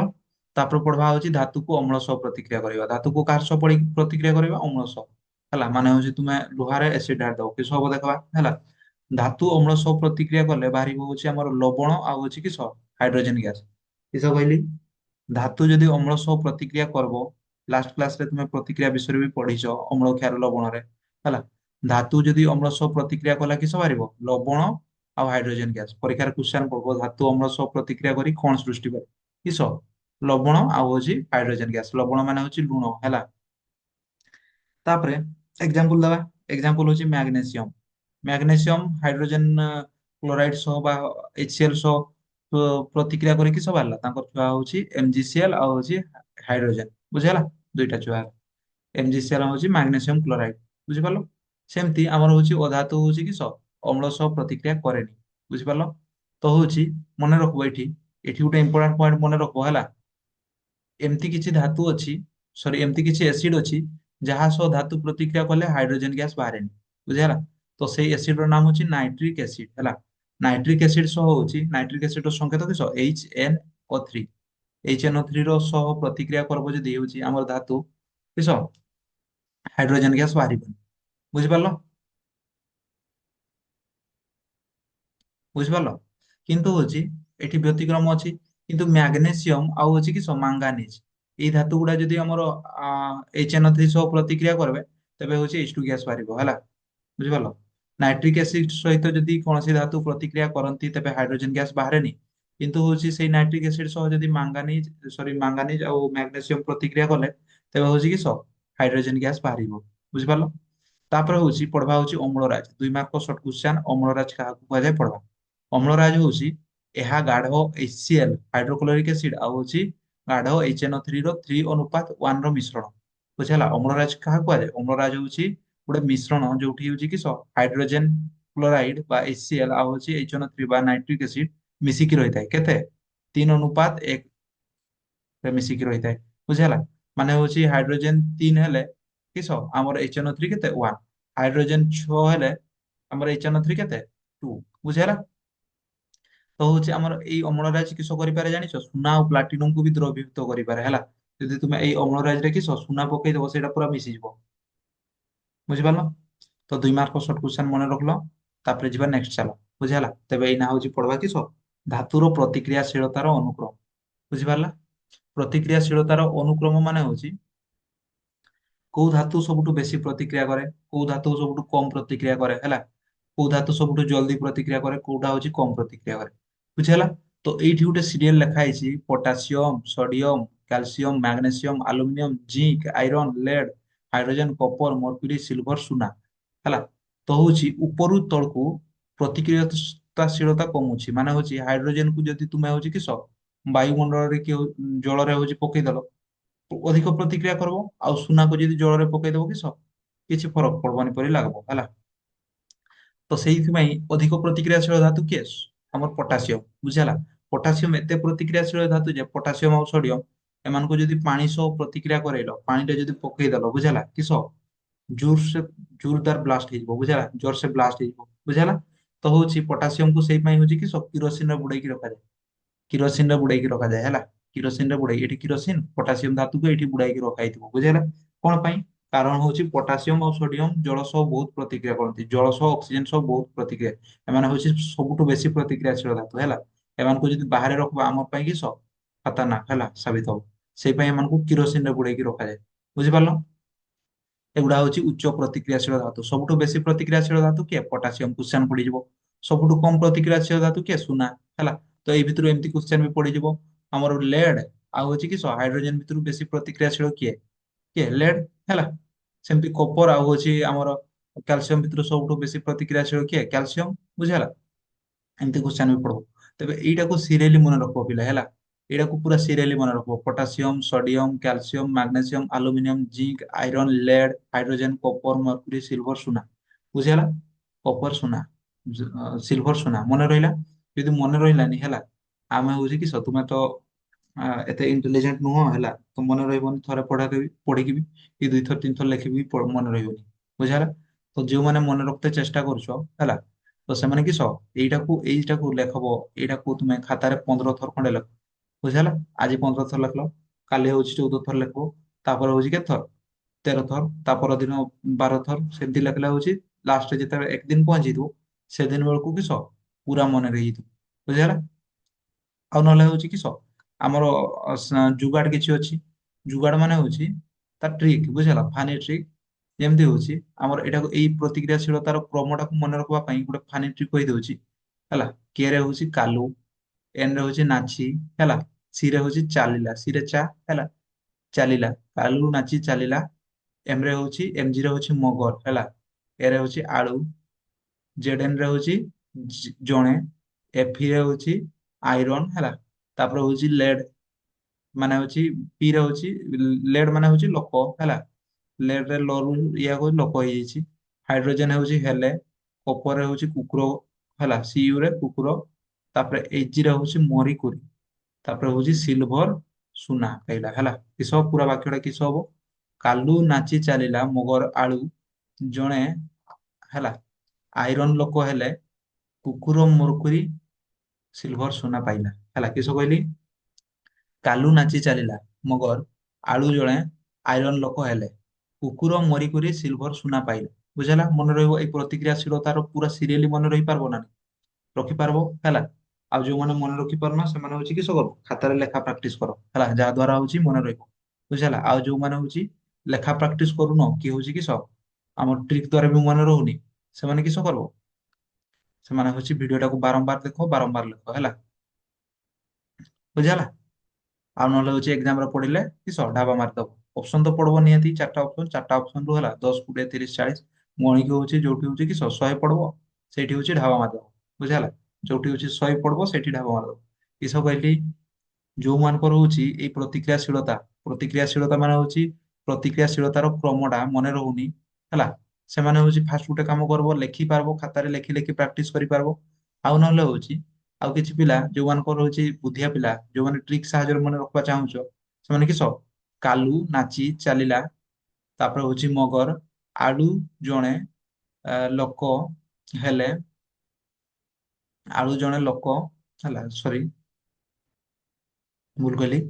କାଲୁ ନାଚି ଚାଲିଲା ହେଲା, ମଗର ଆଳୁ ଜଣେ ଆଇରନ୍ ଲୋକ ହେଲେ, କୁକୁର ମରିକରି ସିଲଭର ସୁନା ପାଇଲା ବୁଝିହେଲା। ଯୋଉମାନେ ହଉଛି ଟ୍ରିକ୍ ରେ ମନେ ରଖିବା ପାଇଁ ଚାହୁଁଛ ଏମିତି ମନେ ରଖ ବୁଝିହେଲା। ଆଉ ହଉଛି ଯୋଉମାନେ ହଉଛି ଟ୍ରିକ୍ ରେ ବି ମନେ ରଖି ପାରୁନ କି ହଉଛି କିସ ଆମର ହଉଛି ଲେଖିକି ବି ତାଙ୍କର ମନେ ରହୁନି ହେଲା, ତେବେ ସେମାନେ ପରୀକ୍ଷାରେ ପଢିଲେ କିସ ଢାବା ମାରିଦବ। ଚାରିଟା ଅପସନ ପଡିଥିବ ନା, ଚାରିଟା ଅପସନ ପଡିଥିଲେ ହଉଛି କିସ ଢାବା ମାରିଦବ ଗଣପ ହେଲା। ଆକା ମାକା ଛୁରୀ ଛାକା ଟାଇଁ ଟୁଇଁ ଯୋଉଟାରେ ପଡବ ସେଇଟା ହଉଛି କିସ ତୁମେ ମାରିଦବ। 10 20 30 40 ଗଣିକି ଯୋଉଟାରେ 100 ପଡବ ସେଇଟା ହଉଛି କିସ ମାରିଦବ ଢାବା ମାରିଦବ ବୁଝିହେଲା। ତାପରେ ହଉଛି ନେକ୍ସଟ ପଢବା ହଉଛି ଧାତୁ ଓ ଧାତୁର ରାସାୟନିକ ପ୍ରତିକ୍ରିୟା ବୁଝିହେଲା। ଧାତୁ ଆଉ ଅଧାତୁକୁ ମିଶେଇଲେ ହଉଛି କିସ ସେମାନେ କିସ ଆହରଣ ହେଲା କିସ ସୃଷ୍ଟି ହୁଏ ବୁଝିହେଲା। ତ ହଉଛି କିସ କହିଲି? ମୁଁ କହିଥିଲି ଧାତୁ ଅଧାତୁ ହଉଛି ଭାଇ ଭାଇ। ଧାତୁ ହଉଛି ସବୁବେଳେ ଦିଏ କିସ ଦିଏ ଇଲେକ୍ଟ୍ରନ ଦିଏ, ଅଧାତୁ ହଉଛି ଗ୍ରହଣ କରେ କିସ ଗ୍ରହଣ କରେ ଇଲେକ୍ଟ୍ରନ ବୁଝିହେଲା। ତ ମନେ ରଖିବ ଧାତୁ ଆଉ ଅଧାତୁ ହଉଛି ପରସ୍ପର ରାସାୟନିକ ପ୍ରତିକ୍ରିୟା କରି କିସ ଆୟନିକ ଯୌଗିକ ତିଆରି କରନ୍ତି। କିସ ତିଆରି କରନ୍ତି? ଆୟନିକ ଯୌଗିକ ବୁଝିହେଲା। ଯଦି ଦୁଇ ଭାଇ ଯେତେବେଳେ ମିଶିଯିବେ ହେଲା, ଦୁଇ ଭାଇ ଯେତେବେଳେ ମିଶିଯିବେ ସେମାନେ କିସ ଗୋଟେ ହଉଛି ଯୌଗିକ ମାନେ ଗୋଟେ ଷ୍ଟ୍ରଙ୍ଗ ବାଲା ଯୌଗିକ ତିଆରି କରିବେ ବୁଝିହେଲା। ହେଲା ଏତେ ଷ୍ଟ୍ରଙ୍ଗ ବି ନୁହଁ ହେଲା। ଯେମିତି ହଉଛି ଏକ୍ସାମ୍ପଲ ଗୋଟେ ଦଉଛି, ଆମର ଧାତୁର ଏକ୍ସାମ୍ପଲ ଗୋଟେ ଦିଅ ସୋଡିୟମ ହେଲା। ଆଉ ଅଧାତୁର ଏକ୍ସାମ୍ପଲ ଦିଅ। ଅଧାତୁର ଏକ୍ସାମ୍ପଲ ହଉଛି ଗୋଟେ ଏକ୍ସାମ୍ପଲ ଦେଲେ ହଉଛି କିସ କ୍ଲୋରିନ ବୁଝିହେଲା। ତେବେ ଏମାନେ ସୃଷ୍ଟି କରିବା ହଉଛି କିସ ଆୟନିକ ଯୌଗିକ। ଆୟନିକ ଯୌଗିକ ହଉଛି NaCl ହେଲା। ତା ବୁଝିହେଲା NaCl ସୃଷ୍ଟି କରିବେ। କିସ କହିଲି ଧାତୁ ଓ ଅଧାତୁ ମିଶିକି କିସ ସୃଷ୍ଟି କରିବେ ଆୟନିକ ଯୌଗିକ। ଯେମିତି ହଉଛି ଏଇ ଧାତୁ ଗୋଟେ ଧାତୁ ଆଉ ଅଛି କିସ କ୍ଲୋରିନ ଗୋଟେ ଧାତୁ ମିଶିକି NaCl ଯୌଗିକ। ଏଇଟା କୋଉ ପ୍ରକାର ଯୌଗିକ? ଏଇଟା ହଉଛି ଆୟନିକ ଯୌଗିକ ହେଲା। ତ ଆଜିଠୁ ମନେ ରଖ ଆୟନିକ ଯୌଗିକ କେମିତି ଚିହ୍ନିବା? ଆୟନିକ ଯୌଗିକ ହଉଛି ଯୋଉଟା ଧାତୁ ଆଉ ଅଧାତୁ ମିଶିକି ହଉଛି ହେଇଥାଏ ବୁଝିହେଲା। ତ ହଉଛି କେମିତି ତିଆରି ହେଲା ଦେଖ, ଏଇ NaCl ଟା କେମିତି ତିଆରି ହେଲା ଦେଖ ହେଲା। କେମିତି ତିଆରି ହେଲା ଦେଖବା। ତ ହଉଛି ସୋଡିୟମ। ସୋଡିୟମ ର ପରମାଣୁ କ୍ରମାଙ୍କ ଏଇଟା କିସ Na ମାନେ ହଉଛି ସୋଡିୟମ। ସୋଡିୟମ ର ପରମାଣୁ କ୍ରମାଙ୍କ କେତେ? ତୁମେ ନବମ ଶ୍ରେଣୀରେ ଗୋଟେ ପଢିଥିବ ଆମର ମୌଳିକ ଟେବୁଲ ହେଲା। କିସ ପଢିଥିଲ? Hydrogen, helium, lithium, beryllium, boron, carbon, nitrogen, oxygen, fluorine, neon, sodium ହେଲା। Ha, He, Li, Be, Bo, Ka, Na, O, Phlo, Ni, So ହେଲା ମାନେ ସୋଡିୟମ। ତେବେ ସୋଡିୟମ ର ପରମାଣୁ କ୍ରମାଙ୍କ କେତେ? 1 2 3 4 5 6 7 8 9 10 11 11 ବୁଝିଲା। 11 ଜାଣିଛ ସୋଡିୟମ ର ପରମାଣୁ କ୍ରମାଙ୍କ ହଉଛି କେତେ? 11 ଲେଖିଦେଲି। ତାପରେ ହଉଛି ସୋଡିୟମ ର ହେଲା, ସୋଡିୟମ ର ଗୋଟେ ଅଣୁ ବନଉଛି ହେଲା। ସୋଡିୟମ ର ଅଣୁ ଏଇଟା ହଉଛି କିସ? ଆମର ସୋଡିୟମ ର ବନଉଛି ଟିକେ। ଏଇଟା ହଉଛି ସୋଡିୟମ ର ଅଣୁ। ସୋଡିୟମ ର କେତେଟା ଇଲେକ୍ଟ୍ରନ ରହିଛି? 11ଟା ଇଲେକ୍ଟ୍ରନ ରହିଛି। 11ଟା ଇଲେକ୍ଟ୍ରନ କେମିତି ରହିବେ ଦେଖ ହେଲା। ସୋଡିୟମ ତୁମେ ଜାଣିଛ ଛୋଟବେଳେ ପଢିଥିଲ ମାନେ 9th କ୍ଲାସ ରେ ପଢିଥିଲ। ମଝିରେ ରହିଛି ନ୍ୟୁକ୍ଲିୟସ। ନ୍ୟୁକ୍ଲିୟସ ଚାରିପଟେ କିସ ଇଲେକ୍ଟ୍ରନ ମାନେ ଘୁରୁଥାନ୍ତି ହେଲା। ନିର୍ଦ୍ଦିଷ୍ଟ କକ୍ଷପଥରେ ବହୁତ ଗୁଡା କକ୍ଷପଥ ରହିଥାଏ। ଯେମିତି ହଉଛି କେ, ଏଲ, କିସ ଏମ, ଏନ ହେଲା। କକ୍ଷପଥ ରହିଛି। କିସ କିସ ରହିଛି କକ୍ଷପଥରେ? କେ, ଏଲ, ଏମ, ଏନ। ତାଙ୍କର ଘର ରହିଛି ମାନେ ଏଇଟା ହଉଛି ସୋଡିୟମ। ସୋଡିୟମ ଧାତୁର ଗୋଟେ ଅଣୁ ହେଲା। ଏଠି ହଉଛି କିସ ରହିଛି? ନ୍ୟୁକ୍ଲିୟସ। ନ୍ୟୁକ୍ଲିୟସ ଚାରିପଟେ ଇଲେକ୍ଟ୍ରନ ଘୁରୁଛନ୍ତି। ଏମିତି ପ୍ରଥମ ଘରଟାକୁ କିସ କୁହାଯାଏ? ପ୍ରଥମ କକ୍ଷପଥଟାକୁ କିସ କୁହାଯାଏ? କେ, ତାପରେ ଏଲ, ତାପରେ ଏମ, ତାପରେ କକ୍ଷଟାକୁ କିସ ଏନ। ତ ହଉଛି ବାହାର କକ୍ଷତମ ପଥ ହଉଛି କିସ ଏନ ହେଲା।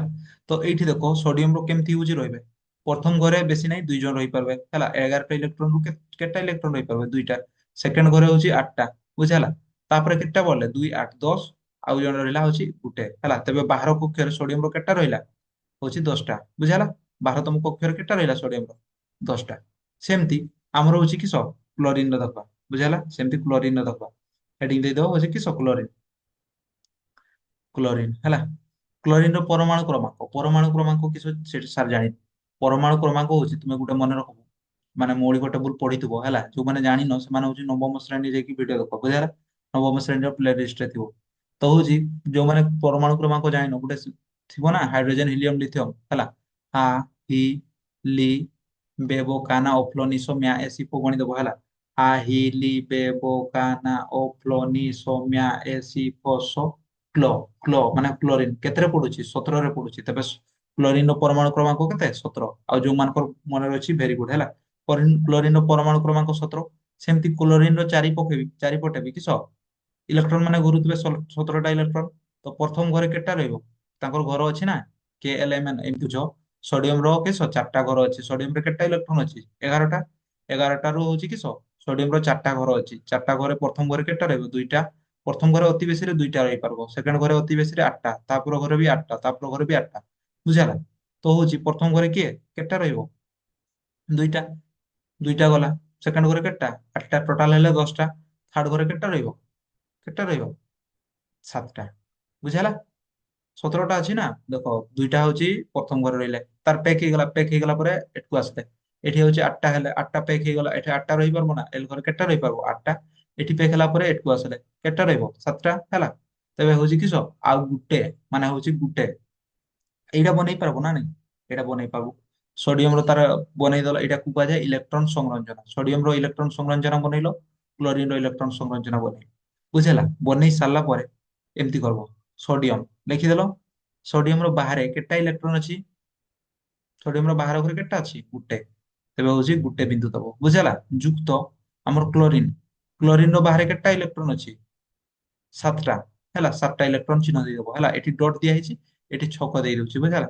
କେତେଟା ଅଛି? 7ଟା। 1 2 3 4 5 6 7 ବୁଝିଲା। 7ଟା ଇଲେକ୍ଟ୍ରନ ଅଛି। ତେବେ ଏଇଠି କିସ ହୁଏ କହନା? ମୁଁ କହିଛି ଆମର କିସ ଆମର ସୋଡିୟମ ଭାଇ ହଉଛି କ୍ଲୋରିନ ଭାଇ କୁ ଦେଇଦିଏ ବୁଝିଲା। ସୋଡିୟମ ଭାଇ କ୍ଲୋରିନ ଭାଇ କୁ ଇଲେକ୍ଟ୍ରନ ଦାନ ଦେଇଦିଏ ବୁଝିଲା। କି ପାଇଁ ଦାନ ଦିଏ ଦେଖ। ଦାନ ଦିଏ କାରଣ ହଉଛି କିସ ଆମର ହଉଛି ସମସ୍ତେ ଚାହନ୍ ଯେ ବାହାର ଘର ଟେକ୍ ରହୁ ହେଲା। ସମସ୍ତେ ଚାହନ୍ କିସ ବାହାର ଘର ଟେକ୍ ରହୁ। ଏ କ୍ଲୋରିନ ବି ଚାହିଁବ ମୋର ବାହାର ଘର ଟେକ୍ ରହୁ। ୟାର ବାହାର ଘର କିସ ଏମ୍, ୟାର ବାହାର ଘର ହଉଛି ଏମ୍ ହେଲା। ସମସ୍ତେ ଚାହିଁବେ ତାଙ୍କର ବାହାର ଘର ପେକ୍ ରହୁ ହେଲା। ତ ହଉଛି ଏ କ୍ଲୋରିନ କିସ କରିବ କହନା? ତାଙ୍କର ଘରେ ପେକ୍ ଅଛି କି ତାର ବାହାର ଘର ପେକ୍ ନାହିଁ, ସାତଟା ଅଛି ଇଲେକ୍ଟ୍ରନ ମାନେ ହଉଛି ଆଉ ଗୋଟେ ହେଲେ ପେକ୍ ହବ। ହେଲା ସେମିତି ଆମର ସୋଡିୟମ, ସୋଡିୟମ ର ବାହାର ଘର ହଉଛି କେତେଟା ଅଛି, ବାହାର ଘରେ ହଉଛି ଗୋଟେ ଅଛି, ମାନେ ହଉଛି ତାକୁ ଆହୁରି ସାତଟା ଦରକାର ବୁଝିହେଲା, ସାତଟା ଦରକାର। କିମ୍ବା ହଉଛି ଏଇ ଗୋଟେଟାକୁ ଯଦି ସେ ହଉଛି କି ସବୁ ଫିଙ୍ଗି ଦବ ଆଉ ଜଣକୁ ଦେଇଦବ, ତାର ବାହାର ଘର ଏଇଟା ହେଇଯିବ ପେକ୍ ହେଇଯିବ ବୁଝିହେଲା। ତ ସବୁ ଧାତୁ ଚାହୁଁ କିସ ବାହାର ଘର, ସବୁ ଧାତୁ ଅଧାତୁ ହଉଛି କିସ ଚାହୁଁ ବାହାର ଘର ପେକ୍ ହେଇଯିବ ହେଲା। ତ ସୋଡିୟମ ବାହାର ଘରେ ଗୋଟେ ଥିଲା ନା, ତ ହଉଛି ସେ କହିବ ନା ଏଇଟା କ୍ଲୋରିନ ଭାଇକୁ ଦେଇଦେବି, ଦେଇଦିଏ ହେଲା, କ୍ଲୋରିନ କୁ ଦେଇଦେଲା ବୁଝିହେଲା। ତ କିସ ସୃଷ୍ଟି ହବ NaCl ବୁଝିହେଲା, କିସ ସୃଷ୍ଟି ହବ NaCl ସୃଷ୍ଟି ହବ ବୁଝିହେଲା। Na ଟା ଦାନ କରିକି କିସ ହେଇଯିବ ପ୍ଲସ୍, Cl ହଉଛି କିସ ଆମର ହଉଛି ଗ୍ରହଣ କରିକି ମାଇନାସ ହେଇଯିବ ବୁଝିହେଲା। ଯିଏ ହଉଛି ଦାନ କରେ ତାକୁ ପ୍ଲସ୍ ହେଲା, ଯିଏ ହଉଛି ନିଏ ତାକୁ କିସ କୁହାଯାଏ ମାଇନାସ କୁହାଯାଏ। ବୁଝିପାରିଲ ହେଲା। ଯଦି ବୁଝି ନ ନେକ୍ସଟ ଏକ୍ସାମ୍ପଲ ଦେଖ, ନେକ୍ସଟ ଏକ୍ସାମ୍ପଲ କ୍ଲିୟର ହେଇଯିବ ହେଲା। ତ ମୁଁ କିସ କହିଲି ଧାତୁ ଆଉ ଅଧାତୁ ମିଶିକି କିସ ସୃଷ୍ଟି କରନ୍ତି ଆୟନିକ ଯୌଗିକ, କିସ ସୃଷ୍ଟି କରନ୍ତି ଆୟନିକ ଯୌଗିକ ବୁଝିହେଲା। ତ ଆଉ ଗୋଟେ ଏକ୍ସାମ୍ପଲ ଦବା, ଆଉ ଗୋଟେ ଏକ୍ସାମ୍ପଲ ଦବା ହେଲା।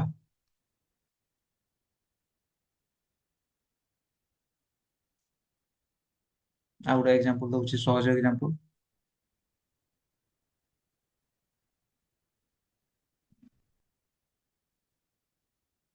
ହେଲା। ତ ପଡେ ପରୀକ୍ଷାରେ ଇଲେକ୍ଟ୍ରନ ସଂରଚନା କିପରି ସୃଷ୍ଟି ହେଲା ଦେଖାଅ କରିକି ହେଲା। ଏଇଟା ଲେଖା ହେଇଛି ମ୍ୟାଗ୍ନେସିୟମ ହେଲା, ମ୍ୟାଗ୍ନେସିୟମ ଓ ଅକ୍ସିଜେନ ମିଶି, ଅକ୍ସିଜେନ ମିଶି କିସ ତିଆରି କରନ୍ତି very good magnesium oxide MgO ତିଆରି କରନ୍ତି ବୁଝିହେଲା। ତିଆରି କରନ୍ତି କିସ ତିଆରି କରନ୍ତି MgO ତିଆରି କରନ୍ତି ବୁଝିହେଲା। ତାକୁ ଲେଖି ଦଉଛି ସମୀକରଣରେ Mg ଯୁକ୍ତ O2 ସମାନ କିସ MgO ବୁଝିହେଲା। MgO ଯୁକ୍ତ ଅକ୍ସିଜେନ ସମାନ କିସ MgO ବୁଝିହେଲା, ଏଠି ଅକ୍ସିଜେନ ଲଖୁଛି। ତ କେମିତି ତିଆରି କରୁଛନ୍ତି ଦେଖ ହେଲା, ୟାର ଚିତ୍ରଟା କେମିତି ହବ Mg, MG ର ଆମର କିସ ପ୍ରଥମ ଜାଣବା ଦରକାର ହଉଛି MG ର କିସ ଜାଣବା, MG ର ଜାଣବା ହଉଛି ତାର ହଉଛି ପରମାଣୁ କ୍ରମାଙ୍କ, ପରମାଣୁ କ୍ରମାଙ୍କ କେତେ hydrogen, helium, lithium, beryllium, boron, carbon, oxygen, nitrogen, fluorine, neon, ତାପରେ ହଉଛି ସୋଡିୟମ, ମ୍ୟାଗ୍ନେସିୟମ ହେଲା। ତ ମ୍ୟାଗ୍ନେସିୟମ ର ପରମାଣୁ କ୍ରମାଙ୍କ କେତେ 1 2 3 4 5 6 7 8 9 10 11 12 ହେଲା। ତ ତୁମେ ମାନେ ଜାଣିଛ ମ୍ୟାଗ୍ନେସିୟମ ର ପରମାଣୁ କ୍ରମାଙ୍କ 12 ହେଲା। ତ ଏମିତି ଛୋଟ ଛୁଆ କରି ହିସାବ କରିବା ପାଇଁ ପଡବନି ବୁଝିହେଲା। ତ ହଉଛି 12 ମାନେ ହଉଛି ଲେଖିଦେଲି ହଉଛି କେତେ 12, ୟାର ତଳେ କେତେ ଲେଖିବ 12। ତାପରେ ହଉଛି 12ଟା ଇଲେକ୍ଟ୍ରନ ଅଛି ଏମଜି ରେ, ତେବେ ହଉଛି ୟାର ଉପରେ କେତେ ଲେଖିଦେବି ତମ ଘରର ନାମ କିସ, ଘରର ନାମ କିସ କିସ ଥାଏ, ଘରର ନାମ ହଉଛି KLMN, ଲେଖି ଦଉଛି KLMN ହେଲା। ଏଇଟା ନ ଲେଖିଲେ ବି ଚଳିବ ବୁଝିହେଲା, KLMN ଟା ନ ଲେଖିଲେ ବି ଚଳିବ ବୁଝିହେଲା, ଲେଖିଦେଲି। ସେମିତି ଆମର ଅକ୍ସିଜେନ ର ପରମାଣୁ କ୍ରମାଙ୍କ, ଅକ୍ସିଜେନ ର ପ୍ରମାଣ କ୍ରମାଙ୍କ, ଅକ୍ସିଜେନ ର ପ୍ରମାଣ ଗଣିକି କୁହ, ଆଉ ଯୋଉମାନେ ଜାଣିଛ କମେଣ୍ଟ କର। ଅକ୍ସିଜେନ ର ପରମାଣୁ କ୍ରମାଙ୍କ କେତେ ଭେରି ଗୁଡ 8 ହେଲା। ହା ହି ଲି ବେ ବୋ କା ନା ଓ ଫ୍ଲୋ ଓ ଓ ଏଇଠି ପଡୁଛି ହା ହି ଲି ବେ ବୋ କା ନା ଓ, ଅକ୍ସିଜେନ ଏଇଠି ପଡୁଛି ମାନେ କେତେ ଆମର ହଉଛି 8 ବୁଝିହେଲା। ୟାର ବାହାରୁ ତମ ଘରେ କେତେଟା ଥିବେ, କେ ରେ ଥିବେ ହଉଛି 2ଟା, ଏଲ ରେ ଥିବେ ହଉଛି 6ଟା ହେଲା, ଏମ ଏନ ମାନେ ଏଇଟା ଫାଙ୍କା ଥିବ, ତେବେ ୟାର ବାହାର ଘରେ କେତେଟା ଅଛି 6ଟା ବୁଝିହେଲା। ତେବେ ହଉଛି ୟାର ବାହାର ଘରେ କେତେଟା ଥିବ 2, କେ ରେ ଥିବ 2 ତାପରେ ହଉଛି 8 ମାନେ 10 ହେଲା, ଆଉ 2ଟା ଏମ ଘରେ କେତେଟା ଥିବ 2ଟା ବୁଝିହେଲା। ତେବେ ଏଇଠି କିସ ହବ କହନା, ସମସ୍ତେ କିସ ଚାହନ, ସମସ୍ତେ ଚାହନ ହଉଛି ଆମର ବାହାର ଘର ପେକ୍ କରିବା ପାଇଁ ହେଲା, ବାହାର ଘର ପେକ୍ କରିବା ପାଇଁ ବୁଝିହେଲା। ଆଉ ଯୋଉ ଧାତୁ କିମ୍ବା ହଉଛି ଯୋଉ ମୌଳିକ ପଦାର୍ଥର ବାହାର ଘର ପେକ୍ ଅଛି ସେମାନଙ୍କୁ କୁହାଯାଏ ନୋବେଲ ଗ୍ୟାସ ବୁଝିହେଲା। ଯୋଉମାନଙ୍କର ବାହାର ଘର ପେକ୍ ଥାଏ ସେମାନଙ୍କୁ କିସ କୁହାଯାଏ ନୋବେଲ ଗ୍ୟାସ ବୁଝିହେଲା। ତ ମନେ ରଖିବ ନୋବେଲ ଗ୍ୟାସ ଗୁଡିକ ହିଲିୟମ, ନିଅନ, ଆର୍ଗନ ହେଲା, ଏଗୁଡା ହଉଛି କିସ ନୋବେଲ ଗ୍ୟାସ ବୁଝିପାରିଲ। କିସ କହିଲି ମ୍ୟାଗ୍ନେସିୟମ ର ବାହାର ଘରେ କେତେଟା ଅଛି 2ଟା, ଆମର ହଉଛି ଅକ୍ସିଜେନ ର ବାହାର ଘରେ କେତେଟା ଅଛି 6ଟା ବୁଝିହେଲା। ତେବେ ହଉଛି ଏଇଠି କିସ ହେଇପାରିବ କୁହ ନା, ଏ ସମସ୍ତେ ଚାହିଁବେ ହଉଛି ତାଙ୍କର ବାହାର ଘର ପେକ୍ କରିବା ପାଇଁ ହେଲା। ତ ସୋଡିୟମ 2ଟା, ମ୍ୟାଗ୍ନେସିୟମ 2ଟା କାମ କରିପାରିବ ହେଲା। ଗୋଟେ ହଉଛି 2ଟା ଦେଇପାରିବ ହେଲା, 2ଟା ଦେଇଦେଲେ ହଉଛି କିସ ତାର ବାହାର ଘରେ 8ଟା ହେଇଯିବ, ବାହାର ଘରେ 8ଟା ହେଇଯିବ ପେକ୍ ହେଇଯିବ ହେଲା। ସେମିତି ଇଏ ବି ହଉଛି କିସ 6ଟା ଦେଇପାରିବ ବୁଝିହେଲା, 6ଟା ପେକ୍ ଦେଇକି ତାର ବାହାର ଘରେ 2ଟା ହେଇଯିବ, ମାନେ ସେ ବି ହଉଛି କିସ ବାହାର ଘର ପେକ୍ କରିପାରିବ। କିନ୍ତୁ ସେମିତି ହବନି କଣ ପାଇଁ ତୁମେ ଜାଣିଛ ହଉଛି କିସ, କିସ ଜାଣିଛ ଧାତୁ ହଉଛି ଦାନ କରେ ବୁଝିହେଲା। ଧାତୁ ହଉଛି ଦାନ କରେ। ତ ହଉଛି ଏ ଧାତୁ ହଉଛି କିସ ଦାନ କରିଦବ ବୁଝିଲା। ନହେଲେ କହିବନି ଯେ ଏ ଛଅଟା ଆଣିକି ଆଠଟା କରିଦବ ବୁଝିଲା, ସେମିତି କହିବନି। ଇଏ ହଉଛି କିସ ଦୁଇଟା ଦାନ କରିଦବ। କାହାକୁ ଦାନ କରିବ? ଅକ୍ସିଜେନ ବୁଝିଲା। ଏମଜି ଦାନ କଲା। କେତେଟା ଦାନ କରିବ? ଦୁଇଟା। ତେବେ ଲେଖିବି ଏମଜି ଦୁଇଟା ଦାନ କରିବ ମାନେ କେତେ ଦୁଇଟା ଦାନ କରିବ ମାନେ କେତେଟା? ଦୁଇଟା ଇଲେକ୍ଟ୍ରନ ଅଛି ମାନେ କେତେଟା ଦେବି? ଦୁଇଟା ଇଲେକ୍ଟ୍ରନ ଦେଲି। ଯୁକ୍ତ ଆମର ହଉଛି ଅକ୍ସିଜେନ। ଅକ୍ସିଜେନ ହଉଛି କେତେ? କେତେଟା ଇଲେକ୍ଟ୍ରନ ଅଛି ଅକ୍ସିଜେନ ର ବାହାରେ? ଛଅଟା। ବନେଇ ଦେଉଛି। ଏକ ଦୁଇ ତିନି ଚାରି ପାଞ୍ଚ ଛଅ ବୁଝିଲା। ତେବେ ହଉଛି ମ୍ୟାଗ୍ନେସିୟମ କିସ କରିବ? ଦାନ କରିବ। ଏଇ ଦୁଇଟା ଇଲେକ୍ଟ୍ରନ କୁ ଏଇଟକୁ ଦେଇଦବ ବୁଝିଲା। ଏଠକୁ ଦେଇଦବ ଯାହା ଫଳରେ ହଉଛି ଏମଜି ଟା କେତେ ହେଇଯିବ? 2+ ହେଇଯିବ ହେଲା। ଦୁଇଟା ଦାନ କରିଛି, 2+ ହେଇଯିବ। ଆଉ ହଉଛି ଅକ୍ସିଜେନ କେତେଟା ନେଇଛି? ଦୁଇଟା ନେଇଛି, 2- ହେଇଯିବ ବୁଝିଲା। 2- ହେଇଯିବ। ତେବେ ପେକ୍ ହେଇଗଲା। ଅକ୍ସିଜେନ ର ବି ପେକ୍ ହେଇଗଲା। ଆଉ ଆମର କିସ ଅକ୍ସିଜେନ ର ବି ପେକ୍ ହେଇଗଲା। ଦେଖ ପେକ୍ ହେଇଛି ନା ନାଇଁ? ପେକ୍ ହେଲା ନା ନାଇଁ? ଆଠଟା ହେଲା ନା ନାଇଁ? ଏକ ଦୁଇ ତିନି ଚାରି ପାଞ୍ଚ ଛଅ ସାତ ଆଠ ପେକ୍ ହେଇଗଲା ହେଲା। ଇଏ ଦାନ କରିଛି ନା ଏମଜି ତାକୁ ଦାନ କରିଛି, ତ ହଉଛି ପେକ୍ ହେଇଗଲା ବୁଝିଲା। ଏମିତି କରାଯାଏ ହଉଛି କିସ ଆମର ହଉଛି ଗଠନ ପ୍ରକ୍ରିୟା ହେଲା। ଏମିତି କହିଥିବ ମ୍ୟାଗ୍ନେସିୟମ ଆଉ ଅକ୍ସିଜେନ ମିଶି ମ୍ୟାଗ୍ନେସିୟମ ଅକ୍ସାଇଡ ତିଆରି କରନ୍ତି, ଏହାର ଗଠନ ପ୍ରକ୍ରିୟା ବନାଅ ବୁଝିଲା। ଏଇ ପୁରାଟା ବନେଇବ ତାପରେ ଯାଇକି ମାର୍କ ପାଇବ। ବୁଝିପାରିଲ? ଏବେ ହଉଛି ଏଇ ଆୟନିକ ଯୌଗିକ ଯେ କହିଲେ, ଏଇ ଆୟନିକ ଯୌଗିକର ଧର୍ମ ବିଷୟରେ ଟିକେ ପଢିଦବା ବୁଝିଲା। ଆୟନିକ ଯୌଗିକ କେମିତି ହେଲା? ଆୟନିକ ଯୌଗିକ ଗୁଡିକ ସାଧାରଣତଃ କଠିନ ବୁଝିଲା, କଠିନ ଅବସ୍ଥାରେ ରହିଥାନ୍ତି ବୁଝିଲା। ତାପରେ ହଉଛି ଏମାନେ ଭଙ୍ଗୁର, ମାନେ ହଉଛି ଏମାନଙ୍କୁ କିସ ଯଦି ହଉଛି ଏମିତି ଇଏ କରିଦବ ଭାଙ୍ଗି ବି ହବ ବୁଝିଲା। ଆୟନିକ ଯୌଗିକ ଭାଙ୍ଗି ବି ହବ। ତାପରେ ହଉଛି ଏମାନଙ୍କର ଗଳନାଙ୍କ ଆଉ ସ୍ଫୁଟନାଙ୍କ ହଉଛି କିସ ଅଧିକ ଥାଏ। ଗଳନାଙ୍କ ସ୍ଫୁଟନାଙ୍କ ଅଧିକ ଥାଏ। ତାପରେ ହଉଛି ଏମାନେ ଜଳରେ ଦ୍ରବଣୀୟ ହେଲା। ଏମାନେ ଜଳରେ କିସ ଦ୍ରବଣୀୟ। ତାପରେ ହଉଛି କଠିନ ଅବସ୍ଥାରେ ଏମାନେ ବିଦ୍ୟୁତ କୁପରିବାହୀ। ଆୟନିକ ଯୌଗିକ ଯେତେ ଦେଖୁଛ କଠିନ ଅବସ୍ଥାରେ, ଯେମିତି ହଉଛି NaCl ଗୋଟେ ହଉଛି ଆୟନିକ ଯୌଗିକ। NaCl ହଉଛି କଠିନ ଅବସ୍ଥାରେ କିସ ବିଦ୍ୟୁତ ସେମାନଙ୍କ ମଧ୍ୟ ଦେଇକି ଯିବନି, କିନ୍ତୁ ଯଦି ତାକୁ ହଉଛି ତରଳ ଅବସ୍ଥା କରିଦବ ହେଲା, କିସ ବିଦ୍ୟୁତ ସୁପରିବାହୀ ହେଇଯିବ। ମନେ ରହିଲା? ଭେରି ଗୁଡ ହେଲା। ଆୟନିକ ଯୌଗିକର ଧର୍ମ ପଢିଲେ ଏଇଟା 5 ମାର୍କର କ୍ୱେଶ୍ଚନ ପଡେ। କେତେ ମାର୍କ?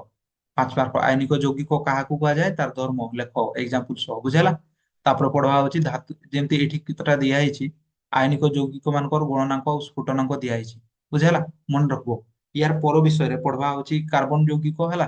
କାର୍ବନରେ ପଢବା ହଉଛି କିସ ଆଉ ଗୋଟେ ଯୌଗିକ, ସେଠି ହଉଛି ସହସଂଯୋଜ୍ୟ ଯୌଗିକ ବୁଝିଲା। ତ ପାର୍ଥକ୍ୟ ପଢବ ଏଇନାର କହିଦଉଛି, ସେଠି ପାର୍ଥକ୍ୟ ପଢାଯିବ ହଉଛି କିସ ଆୟନିକ ଯୌଗିକ ଆଉ ସହସଂଯୋଜ୍ୟ ଯୌଗିକ ଭିତରେ ପାର୍ଥକ୍ୟ ଲ ବୁଝିଲା। ୟାର ଅପୋଜିଟ ଟା ହବ ବୁଝିଲା। ତାପରେ ପଢବା ହଉଛି ଧାତୁର ଉପସ୍ଥିତି ହେଲା। ଧାତୁର ଉପସ୍ଥିତି ପଢବା। ଧାତୁ କୋଉ ରୂପରେ ଅବସ୍ଥିତ ବୁଝିଲା। ଧାତୁର ଉପସ୍ଥିତି ପଢବା।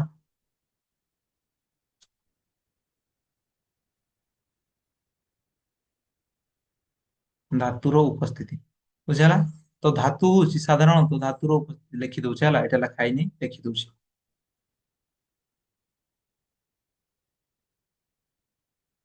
ହେଲା। ଲେଖା ହେଇଛି ଧାତୁ ମୁଖ୍ୟ ଉତ୍ସ ହଉଛି ଭୂତ ଗର୍ଭ।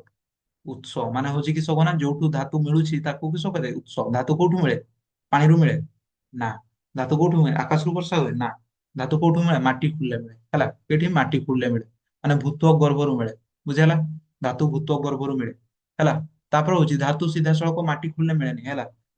ସାର୍ କହିଛନ୍ତି ଯେ ଧାତୁ ମାଟି ଖୋଳିଲେ ମିଳେ, ତ କି ତମ ଘରେ ହଉଛି କି ତାଡବା ପାଇଁ ଲାଗିଯିବ, ସେମିତି ମିଳିବନି ହେଲା।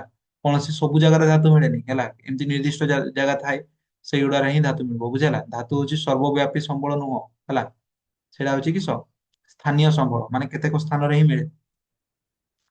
ତ ହଉଛି ଧାତୁ ସିଧାସଳଖ ମାଟିରେ ମିଳେନି ହେଲା। ଆଉ ଯଦି ଧାତୁ ମିଳିଲା, ସେଇଟା ହଉଛି କି ଅବସ୍ଥାରେ ମିଳେ? ଓର ଅବସ୍ଥାରେ ମିଳେ। କି ଅବସ୍ଥାରେ ମିଳେ? ଓର ଅବସ୍ଥାରେ ମିଳେ ହେଲା।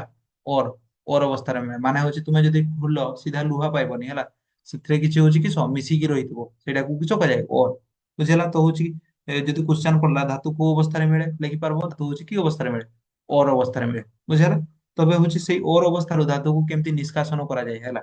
କେମିତି ନିଷ୍କାସନ କରାଯାଏ? ତିନି ପ୍ରକାରରେ କରାଯାଇ ପାରିବ ନିଷ୍କାସନ। ମାନେ ହଉଛି ଏଇଟା ଧରାଯାଉ ଗୋଟେ ଧାତୁର ଅର ମିଳିଲା ବୁଝିହେଲା। ଅର ମିଳିଲା ବା ଧାତୁ ପିଣ୍ଡ ମିଳିଲା, ସେଇଠୁ କେମିତି ଆମେ ପିଓର ଧାତୁଟାକୁ ବାହାର କରିବା ବୁଝିହେଲା।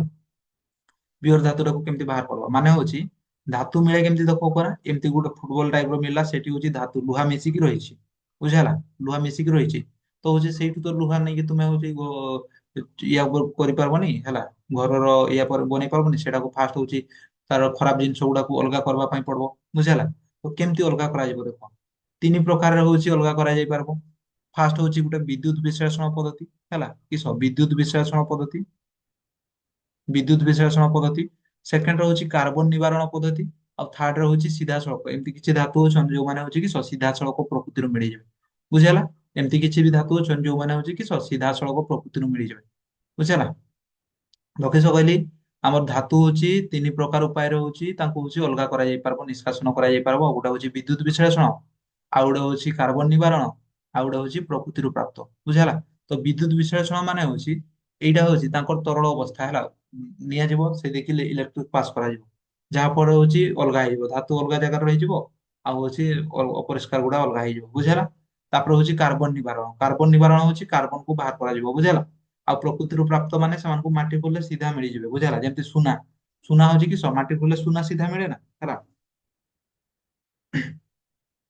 बुझेगा तो हूँ जो मैंने विद्युत विश्लेषण और द्वारा हूँ निष्कासन कराए सेगुड़ा हूँ कि उच्च प्रतिक्रियाशील धातु उच्च प्रतिक्रियाशील धातु कौड़ा कैल्शियम पोटासियम ठीक आमर सोडियम एगुड़ा हूँ उच्च प्रतिक्रियाशील धातु एମାନଙ୍କୁ हूँ विद्युत विश्लेषण माने हूँ इलेक्ट्रिक पास करके हूँ अलगा कराए बुझेगा तापर हूँ कार्बन निवारण है कार्बन निवारण हूँ मध्यम प्रतिक्रियाशील धातु मध्यम प्रतिक्रियाशील धातु कौड़ा मध्यम प्रतिक्रियाशील धातु हूँ एगुड़ा है एमाने हूँ कार्बन निवारण द्वारा किस आमर हूँ निष्कासन कराए तापर हूँ आमर सुना और रूपा हूँ किस एमाने हूँ सीधा सड़क प्रकृति मिलती बुझेगा सुना और रूपा हूँ सीधा सड़क प्रकृति मिलती बुझेगा एम कम प्रकृति प्रतिक्रियाशील धातु बुझेगा अधिक प्रतिक्रियाशील धातु कौटू कि द्वारा निष्कासन कराए विद्युत विश्लेषण आ हूँ मध्यम धरण प्रतिक्रियाशील धातु मानक कि कार्बन निवारण द्वारा माने अलग कराए तापर हूँ आम कम प्रतिक्रियाशील धातु मानक हूँ आमर सीधा सड़क प्रकृति मिलन बुझेगा एठी मन रहा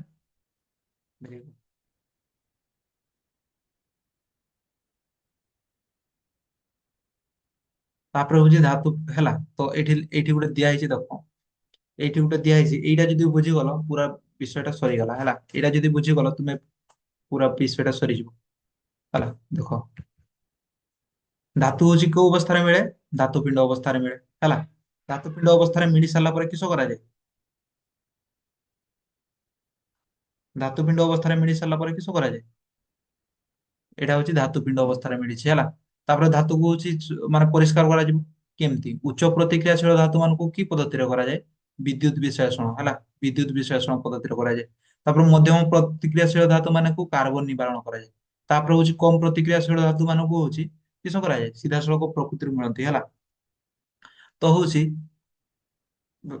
ଆମର ବେଶୀ ପ୍ରତିକ୍ରିୟାଶୀଳ ଧାତୁ ହେଲା ବେଶୀ ପ୍ରତିକ୍ରିୟାଶୀଳ ଧାତୁ ହଉଛି ସେମାନଙ୍କୁ ବିଦ୍ୟୁତ ବିଶ୍ଳେଷଣ କରାଯିବ ହେଲା ଯାହା ଦ୍ୱାରା ଧାତୁ ମିଳିବ ମଧ୍ୟମ ପ୍ରତିକ୍ରିୟାଶୀଳ ଧାତୁ ମାନେ ହଉଛି ଦୁଇ ପ୍ରକାର ରୂପରେ ମିଳନ୍ତି ହେଲା ଦୁଇ ପ୍ରକାର ରୂପରେ ମିଳନ୍ତି ଗୋଟେ ହଉଛି କାର୍ବୋନେଟ ଧାତୁ ପିଣ୍ଡ ରୂପରେ ମିଳନ୍ତି ଆଉ ଗୋଟେ ହଉଛି କି ସଲଫାଇଡ ଧାତୁ ରୂପରେ ମିଳନ୍ତି ଯଦି କ୍ୱେଶ୍ଚନ ଆସିଲା ମଧ୍ୟମ ପ୍ରତିକ୍ରିୟାଶୀଳ ଧାତୁ ମାନେ କୋଉ ରୂପରେ ମିଳନ୍ତି କୋଉ ରୂପରେ ମିଳନ୍ତି ଗୋଟେ ହଉଛି କାର୍ବୋନେଟ ରୂପ ଆଉ ଗୋଟେ ହଉଛି କି ସଲଫାଇଡ ରୂପରେ ବୁଝିଲା ତ କାର୍ବୋନେଟ ରୁ ହଉଛି କି କାଲସୁଲେସନ କରିବା ହେଲା ତାପରେ ହଉଛି ଆମର ହଉଛି ଆମର ଏଇଠୁ ରୋଷ୍ଟିଂ କରିକି ହଉଛି ଧାତବ ଅକ୍ସାଇଡରେ ପରିଣତ କରିବା ବୁଝିହେଲାନି ହେଲା ତ ଦେଖ ଆମର ହଉଛି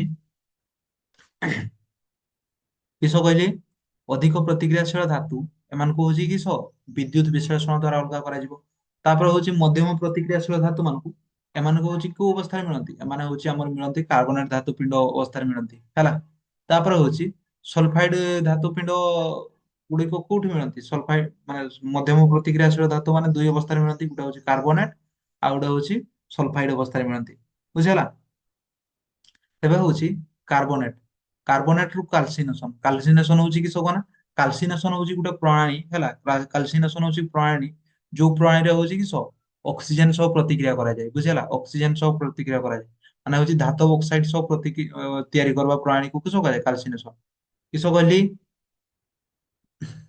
କିସ କହିଲି ଆଉ ଥରେ ଦେଖ ମୁଁ କହିଲି ଯେ ଉଚ୍ଚ ପ୍ରତିକ୍ରିୟାଶୀଳ ଧାତୁ ଯେମିତି ହଉଛି କ୍ୟାଲସିୟମ ଆମର ହଉଛି ପଟାସିୟମ ସୋଡିୟମ ଏମାନେ ହଉଛି କି ଅବସ୍ଥାରେ ମିଳନ୍ତି ଏମାନେ ହଉଛି ତରଳ ଅବସ୍ଥାରେ ମିଳନ୍ତି ହେଲା ଏମାନେ ହଉଛି ତରଳ ଅବସ୍ଥାରେ ମିଳନ୍ତି ଏମାନଙ୍କୁ ହଉଛି ବିଦ୍ୟୁତ ବିଶ୍ଳେଷଣ କରି ଅଲଗା କରାଯିବ ବୁଝିହେଲା ଏମାନଙ୍କୁ ହଉଛି ବିଦ୍ୟୁତ ବିଶ୍ଳେଷଣ କରି ଅଲଗା କଲେ ହଉଛି ଯାଇକି ବିଶୁଦ୍ଧ ଧାତୁ ମିଳିବ ତାପରେ ହଉଛି ମଧ୍ୟମ ପ୍ରତିକ୍ରିୟାଶୀଳ ଧାତୁ ସେମାନେ ହଉଛି କୋଉ ଅବସ୍ଥାରେ ମିଳନ୍ତି ଆମର ହଉଛି କି ଅବସ୍ଥାରେ कार्बोनेट अवस्था मिलती कि सल्फाइड अवस्था मिलती बुझीगला कार्बोनेट किंबा सल्फाइड अवस्था मिलती तेबे हଉଛି ଏଇ କାର୍ବୋନେଟ କୁ ପୁଣି କିସ କରାଯିବ କାରଣ ଧରାଯାଉ ହଉଛି ତୁମେ ତାଡୁଛ ହେଲା ଗୋଟେ ପାଇଗଲ ମଧ୍ୟମ ପ୍ରତିକ୍ରିୟାଶୀଳ ଧାତୁ ପିଣ୍ଡ ମାନେ କାର୍ବୋନେଟ ପାଇଗଲ କାର୍ବୋନେଟ ଧାତୁ ପିଣ୍ଡ ତେବେ ହଉଛି ସେଇଟାକୁ କିସ କରିବ ମାନେ କାଲସିନେସନ କାଲସିନେସନ ମାନେ ହଉଛି ତାକୁ ଧାତବ ଅକ୍ସାଇଡ ରେ ପରିଣତ କରିବ ବୁଝିଲା ଏବେ ହଉଛି କାଲସିନେସନ କାହାକୁ କୁହାଯାଏ କାଲସିନେସନ ହଉଛି ଗୋଟେ ପ୍ରୋସେସ ଯୋଉ ପ୍ରୋସେସ ରେ ହଉଛି କିସ କାର୍ବୋନେଟ କୁ ଧାତବ ଅକ୍ସାଇଡ ରେ ପରିଣତ କରାଯାଏ ବୁଝିଲା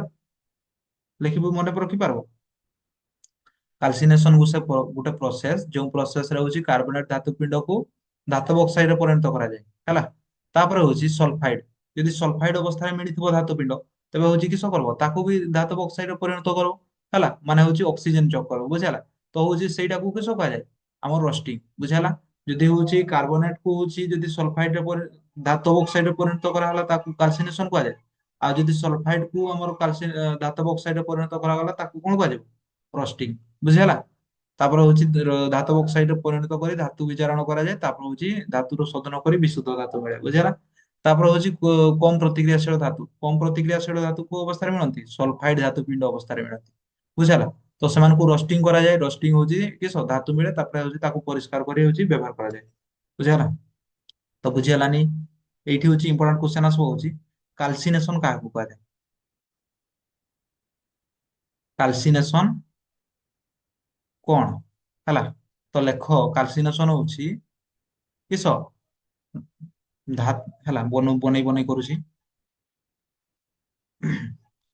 ପୁରା କ୍ରିଷ୍ଟାଲ କ୍ଲିୟର ହେଇଯିବ ହେଲା ଯୋଉମାନେ ବି ବୁଝିନ ମୁଁ କିସ କହିଲି ଧାତୁ କୋଉ ଅବସ୍ଥାରେ ମିଳେ ତୁମେ ମାଟି ଖୋଳିବା ଷ୍ଟାର୍ଟ କଲ ଧାତୁ କୋଉ ଅବସ୍ଥାରେ ମିଳିବ ଧାତୁ ମିଳିବ ହଉଛି ଆମର ଧାତୁ ପିଣ୍ଡ ଅବସ୍ଥାରେ ବୁଝିହେଲା ଧାତୁ ପିଣ୍ଡ ଅବସ୍ଥାରେ ତେବେ ଉଚ୍ଚ ପ୍ରତିକ୍ରିୟାଶୀଳ ଧାତୁ ହେଲା ଉଚ୍ଚ ପ୍ରତିକ୍ରିୟାଶୀଳ ଧାତୁ ଉଚ୍ଚ ପ୍ରତିକ୍ରିୟାଶୀଳ ଧାତୁ କୋଉ ଅବସ୍ଥାରେ ମିଳିବେ ଏମାନେ ହଉଛି ତରଳ ଅବସ୍ଥାରେ ମିଳିବେ ତରଳ ଅବସ୍ଥାରେ ମିଳିବେ ତାପରେ ହଉଛି ଆମର ମଧ୍ୟମ ପ୍ରତିକ୍ରିୟାଶୀଳ ଧାତୁ ଏମାନେ କୋଉ ଅବସ୍ଥାରେ ମିଳିବେ ଦୁଇ ପ୍ରକାର ଅବସ୍ଥାରେ ମିଳିବେ ଗୋଟେ ହଉଛି କାର୍ବୋନେଟ ଅବସ୍ଥାରେ ହେଲା ଆଉ ଗୋଟେ ହଉଛି କି ଅବସ୍ଥାରେ ସଲଫାଇଡ ଅବସ୍ଥାରେ ସଲଫାଇଡ ଅବସ୍ଥାରେ ହେଲା ତାପରେ ହଉଛି ଆମର ହଉଛି କମ ପ୍ରତିକ୍ରିୟାଶୀଳ ଧାତୁ କମ ପ୍ରତିକ୍ରିୟାଶୀଳ ଧାତୁ ଏମାନେ ହଉଛି କି ସିଧାସଳଖ ପ୍ରକୃତିରୁ ପ୍ରାପ୍ତ ମାନେ ମାଟି ଖୋଳିଲେ ସିଧାସଳଖ ମିଳିଯିବେ ଆଉ ନହେଲେ ହଉଛି ସଲଫାଇଡ ଅବସ୍ଥାରେ ମିଳନ୍ତି ବୁଝିହେଲା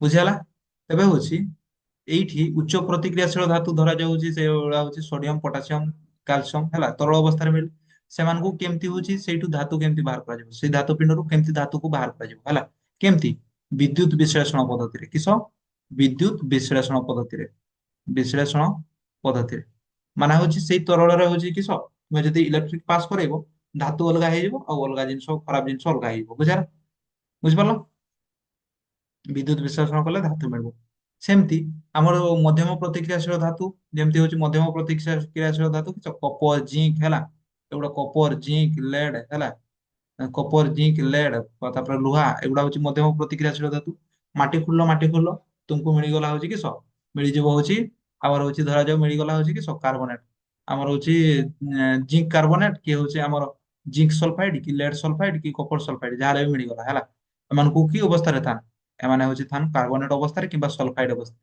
ତେବେ ହଉଛି ଏଇଠୁ କିସ କରିବ ଧରି ଯାଉ କାର୍ବୋନେଟ ଅବସ୍ଥାରେ ମିଳିଗଲା ତେବେ ପ୍ରଥମେ ଏଇଟାକୁ କିସ କରିବ ଅକ୍ସାଇଡ ରେ ପରିଣତ କରିବ କିସରେ ପରିଣତ କରିବ ଅକ୍ସାଇଡ ହେଲା ତେବେ ଏଇ କାର୍ବୋନେଟ ଟାକୁ ହେଲା ଏଇଠି ଗୋଟେ କ୍ୱେଶ୍ଚନ ପଡେ ଏଇଟାକୁ କୁହାଯାଏ କି କାଲସିନେସନ ଏଇ କାର୍ବୋନେଟ ଯେ ମିଳିଥିଲା ତାକୁ ଅକ୍ସାଇଡ ରେ ପରିଣତ କଲ ତାକୁ କିସ କୁହାଯାଏ ସେଇ ପ୍ରୋସେସ ଟାକୁ କାଲସିନେସନ ପ୍ରୋସେସ କୁହାଯାଏ ବୁଝିହେଲା ଆଉ ଯଦି ସଲଫାଇଡ ରେ ମିଳିଥିବ ତାକୁ ବି କିସ କରିବ ଅକ୍ସାଇଡ ରେ ପରିଣତ କରିବ ସେଇ ପ୍ରୋସେସ ଟାକୁ କିସ କୁହାଯାଏ ରୋଷ୍ଟିଂ ବୁଝିହେଲା ରଷ୍ଟିଂ ତେବେ କହିବ ହଉଛି କାଲସିନେସନ ସାର କେମିତି କର ଧରାଯାଉ ହଉଛି ଗୋଟେ ମିଳିଛି ହଉଛି ଆମର କାର୍ବୋନେଟ ରେ ହେଲା କାର୍ବୋନେଟ ରୂପରେ ମିଳିଛି କପର କାର୍ବୋନେଟ ମିଳିଛି କପର କାର୍ବୋନେଟ ରୂପରେ ମିଳିଛି କାଲସିନେସନ କେମିତି କରିବ ଅକ୍ସିଜେନ ଯୋଗ କରିବ ବୁଝିହେଲା ଅକ୍ସିଜେନ ଯୋଗ କରିବ ଅକ୍ସିଜେନ ସହ ମିଶେଇବ ଯାହା ଫଳରେ ହଉଛି କି ଅକ୍ସାଇଡ ରେ ପରିଣତ ହବ ବୁଝିହେଲା ତାପରେ ଅକ୍ସାଇଡ ରେ ପରିଣତ ହେବା ପରେ କିସ ତାକୁ ହଉଛି ଧାତୁର ବିଜାରଣ କରିବ ବୁଝିହେଲା ଧାତୁର ବିଜାରଣ କରିବ ସେଇ ଅକ୍ସାଇଡ ରୁ ତୁମେ କିସ ବାହାର କରିବ ଧାତୁ ବାହାର କରିବ ବୁଝିହେଲା ତ ଅକ୍ସାଇଡ ରୁ ଧାତୁର ବିଜାରଣ କରିବ ଧାତୁ ବିଜାରଣ କରିବ ହେଲା ତାପରେ ଧାତୁ ପାଇଯିବ ବୁଝିହେଲା ସେମିତି ଏଇଠି ସଲଫାଇଡ ଅବସ୍ଥାରେ ମିଳିଲା ତ ସଲଫାଇଡ ଅବସ୍ଥାରେ ମିଳିଲେ ହଉଛି କିସ କରିବା ପ୍ରଥମ ହଉଛି ଅକ୍ସାଇଡ ରେ ପରିଣତ କରିବା ତେବେ ସଲଫାଇଡ କୁ ଅକ୍ସାଇଡ ରେ ପରିଣତ କରିବାକୁ କିସ କୁହାଯାଏ ରେ ରଷ୍ଟିଂ ରଷ୍ଟିଂ ହେଲା ରଷ୍ଟିଂ ବୁଝିହେଲା ତାପରେ ହଉଛି ଅକ୍ସାଇଡ ରୁ ହଉଛି କି ବିଜାରଣ କରି ଧାତୁ ପାଇଯିବ ବୁଝିହେଲା ବିଜାରଣ କରି ଧାତୁ ପାଇଯିବ। ବୁଝିପାରିଲ? ଅଲ୍ କ୍ଲିୟର ହେଲା। ତ ଯୋଉମାନେ ଦେଖିନ ବେକ୍ କରିକି ଆଉଥରେ ଦେଖ, ବେକ୍ କରିକି ଆଉଥରେ ଦେଖ, ବୁଝିଯିବ ହେଲା, ମନେ ରହିଯିବ ହେଲା। ତ ଏଇଠି ଦେଖ, ଏଇଟା ବୁଝିଗଲା ହେଲା। ତ ଏଇଠି ଗୋଟେ କ୍ୱେଶ୍ଚନ ପଡେ, କାଲସିନେସନ କିସ ରଷ୍ଟିଂ କିସ ହେଲା। କାଲସିନେସନ ଆଉ ରଷ୍ଟିଂ କିସ ଜିନିଷ ଲେଖିଦବା। ତୁମେ ମାନେ ଠକ ଗୁଡା ଲେଖି ତ ଥିବନି ହେଲା, ତ ନୋଟ ଦେଖିକି ହେଲେ ବି ଲେଖବ। ଏଠି ତ ଲେଖା ହେଇନି। କାଲସିନେସନ ଏକ୍ସାମ୍ପଲ ସହ ଲେଖବା, ବୁଝିଲା।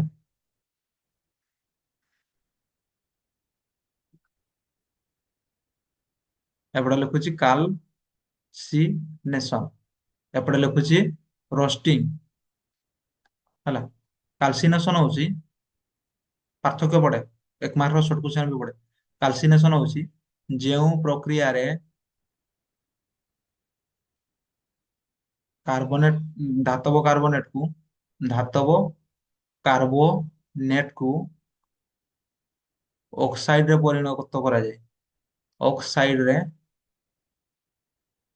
ପରିଣତ କରାଯାଏ, ପରିଣତ କରାଯାଏ, ତାହାକୁ କାଲସିନେସନ କୁହାଯାଏ, ବୁଝିହେଲା।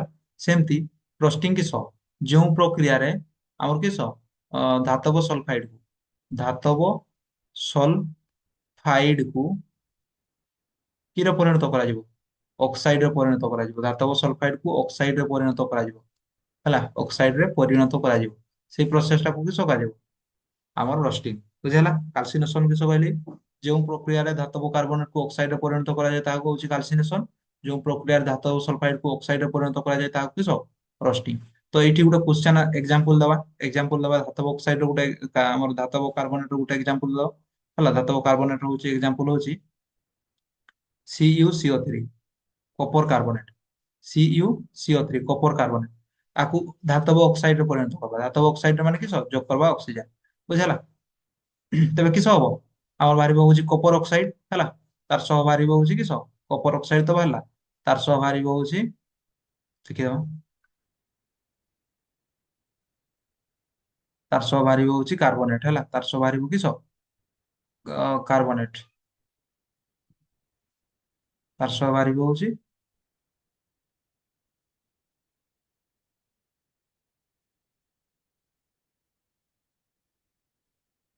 ତାର ସହ ବାହାରିବ ହଉଛି କାର୍ବନ ଡାଇଅକ୍ସାଇଡ ହେଲା। ତାର ସହ ବାହାରିବ CO2, ବୁଝିହେଲା। ସେମିତି ରୋଷ୍ଟିଂ, ରୋଷ୍ଟିଂ ର ଗୋଟେ ଏକ୍ସାମ୍ପଲ ଦେଖିଦବା। ରୋଷ୍ଟିଂ ର ଗୋଟେ ସଲଫାଇଡ ର ଏକ୍ସାମ୍ପଲ ଦେଖି ଦଉଛି ହେଲା, ବହିର ଏକ୍ସାମ୍ପଲ। ଏଇଟା ଦେଖ, ଜିଙ୍କ ସଲଫାଇଡ, ସଲଫାଇଡ କୁ ଆମର କିସ ଅକ୍ସାଇଡ ରେ ପରିଣତ କରିବା, ମାନେ ଅକ୍ସିଜେନ ସହ ଯୋଗ କରାହେଇଛି, କିସ ହେଲା, ZNO ମାନେ ଜିଙ୍କ ଅକ୍ସାଇଡ ଆଉ ସଲଫର ଡାଇଅକ୍ସାଇଡ, ବୁଝିହେଲା। ଲେଖି ଦଉଛି example, zinc oxide, zinc sulphide ZNS ହେଲା, ତାକୁ ଅକ୍ସିଜେନ ସହ ଯୋଗ କରାହେଇଛି, କିସ ବାହାରିଛି, ZNO ଆଉ ହଉଛି ସଲଫର ଡାଇଅକ୍ସାଇଡ, ବୁଝିହେଲା। ତ କିସ କହିଲି, କାଲସିନେସନ କାହାକୁ କୁହାଯାଏ, ଯେଉଁ ପ୍ରକ୍ରିୟାରେ ଧାତବ କାର୍ବୋନେଟ କୁ ଅକ୍ସାଇଡରେ ପରିଣତ କରାଯାଏ ତାହାକୁ କାଲସିନେସନ କୁହାଯାଏ। ଆଉ ହଉଛି ଯେଉଁ ପ୍ରକ୍ରିୟାରେ ଧାତବ ସଲଫାଇଡ କୁ ହଉଛି ଅକ୍ସାଇଡରେ ପରିଣତ କରାଯାଏ ତାହାକୁ କିସ କୁହାଯାଏ, ଆମର ରୋଷ୍ଟିଂ କୁହାଯାଏ। ମନେ ରହିବ, ମନେ ରହିବ, ଭେରି ଗୁଡ ହେଲା। ତାପରେ ଦେଖବା, ତାପରେ ହଉଛି ସକ୍ଷାରଣ ପଡବା। ତାପରେ କିସ ପଡବା, ସକ୍ଷାରଣ ହେଲା। ସକ୍ଷାରଣ ହଉଛି ଧାତୁ ଧୀରେ ଧୀରେ କ୍ଷୟ ହେବାକୁ କିସ କୁହାଯାଏ, ସକ୍ଷାରଣ କୁହାଯାଏ। ସକ୍ଷାରଣ କାହାକୁ କୁହାଯାଏ, ଧାତୁ ଧୀରେ ଧୀରେ କ୍ଷୟ ହେବାକୁ କିସ କୁହାଯାଏ, ସକ୍ଷାରଣ ହେଲା। ଧାତୁ ଧୀରେ ଧୀରେ କ୍ଷୟ ହେବାକୁ କିସ କୁହାଯାଏ, ସକ୍ଷାରଣ। ତୁମେ ରାସାୟନିକ ସମୀକରଣ ଓ ପ୍ରତିକ୍ରିୟାରେ ବି ପଢିଛ, ଧାତୁ କ୍ଷୟ ହେଲେ କିସ, ତାକୁ ସକ୍ଷାରଣ କୁହାଯାଏ। ତେବେ ସକ୍ଷାରଣ ଗୋଟେ ଖରାପ ଜିନିଷ, ସକ୍ଷାରଣରୁ କେମିତି ରକ୍ଷା ପାଇବ, ରଙ୍ଗ ଦେବ ହେଲା, ଧାତୁରେ ରଙ୍ଗ ଦେବ, ତେଲ ଦେବ, ଗ୍ରିଜିଂ କରିବ, ଗ୍ରୀସ ଦେବ ହେଲା, ଜିଙ୍କ ଲେପ, ନହେଲେ କ୍ରୋମ ପ୍ଲେଟିଂ କରିବ, ଏନୋଡାଇଜିଂ କରିବ, ଗାଲଭାନାଇଜିଂ କରିବ। ସାର ହଉଛି ତେଲ ରଙ୍ଗ ଦେବା ତ ଜାଣିଲେ, ଗ୍ରିଜିଂ ଦେବା ବି ଜାଣିଲେ, ଜିଙ୍କ ଲେପନ, ଜିଙ୍କ ମାନେ ହଉଛି ଧାତୁ ଉପରେ ଜିଙ୍କ ର ହଉଛି କି ସବୁ ମୋଟା ମାନେ ପତଳା ହଉଛି ଆବରଣ ପକେଇବ। ତ କ୍ରୋମ ପ୍ଲେଟିଂ କିସ, କ୍ରୋମ ପ୍ଲେଟିଂ କିସ, ଏନୋଡାଇଜିଂ କିସ, ଗାଲଭାନାଇଜିଂ କିସ। ତ କ୍ରୋମ ପ୍ଲେଟିଂ ହଉଛି ଧାତୁ ଉପରେ କ୍ରୋମିୟମ ର ହଉଛି ଲେପ ହେଲା, କ୍ରୋମିୟମ ର ହଉଛି କିସ ଲେପନ ଦେବ, ତାକୁ କୁହାଯାଏ କ୍ରୋମ ପ୍ଲେଟିଂ। ତାପରେ ହଉଛି ଗାଲଭାନାଇଜିଂ କିସ, ଗାଲଭାନାଇଜିଂ ହଉଛି ଧାତୁ ଉପରେ ହଉଛି କିସ ଜିଙ୍କ ର ଲେପନକୁ କିସ କୁହାଯାଏ, ଗାଲଭାନାଇଜିଂ ହେଲା। ଗାଲଭାନାଇଜିଂ କିସ କୁହାଯାଏ, ଧାତୁ ଉପରେ ହଉଛି ଜିଙ୍କ ର ଲେପନକୁ ଗାଲଭାନାଇଜିଂ। ସେମିତି ଏନୋଡାଇଜିଂ, ଏନୋଡାଇଜିଂ ହଉଛି ଲାଷ୍ଟ କ୍ଲାସ ରେ ପଢିଥିଲ, ଧାତୁ ଅମ୍ଳ ଆଉ କ୍ଷାର ଲବଣରେ ପଢିଥିଲ। ଏନୋଡାଇଜିଂ ହଉଛି କିସ, ଧାତୁ ଉପରେ ଅକ୍ସାଇଡ ର ପ୍ରଲେପ ଦେବାକୁ କିସ କୁହାଯାଏ, ଏନୋଡାଇଜିଂ ହେଲା। ଧାତୁ ଉପରେ ଅକ୍ସାଇଡ ର ପ୍ରଲେପ ଦେବାକୁ କିସ କୁହାଯାଏ, ଏନୋଡାଇଜିଂ। ଟିକେ ପୂର୍ବରୁ ପଢିଥିଲ, ବୁଝିଲ। ଏକ ମାର୍କ ସର୍ଟ କ୍ୱେଶ୍ଚନ ପଡେ। ତାପରେ ଲାଷ୍ଟରେ ପଡବ ହଉଛି ଏମିତି କିଛି ଅଛି ହେଲା ଯୋଉଟା ହଉଛି ଦୁଇଟା ଧାତୁର ମିଶ୍ରଣରେ ତିଆରି ହେଇଛି। ଏଗୁଡାକୁ କିସ କୁହାଯାଏ? ମିଶ୍ର ଧାତୁ। ବୁଝିହେଲା? ଦୁଇଟା ଧାତୁର ମିଶ୍ରଣରେ ତିଆରି ହେଇଛି, ଯେମିତି ହଉଛି ବ୍ରୋଞ୍ଜ। କିଏ କାହାକୁ କାହାକୁ ନେଇଛି ତିଆରି ହେଇଛି? ଟିଣ, ତମ୍ବା। ଟିଣ ମାନେ ଏସେନ କପର ହେଲା, ତମ୍ବା ମାନେ କପର। ଏଇଗୁଡା ଦୁଇଟାକୁ ନେଇକି ତିଆରି ହେଇଛି। ପିତ୍ତଳ କାହାକୁ କାହାକୁ ନେଇକି ତିଆରି ହେଇଛି? ତମ୍ବା, ଜିଙ୍କ। ସୀସା କାହାକୁ କାହାକୁ ନେଇକି ତିଆରି ହେଇଛି? ନା ସରି, ସୋଲ୍ଡର କାହାକୁ କାହାକୁ ନେଇକି ତିଆରି ହେଇଛି? ସୀସା, ଟିଣ। ବୁଝିହେଲା? All clear? ତ ବିଷୟ ଆମର ସରିଲା। ବୁଝିହେଲା? ବିଷୟ ଆମର ସରିଲା।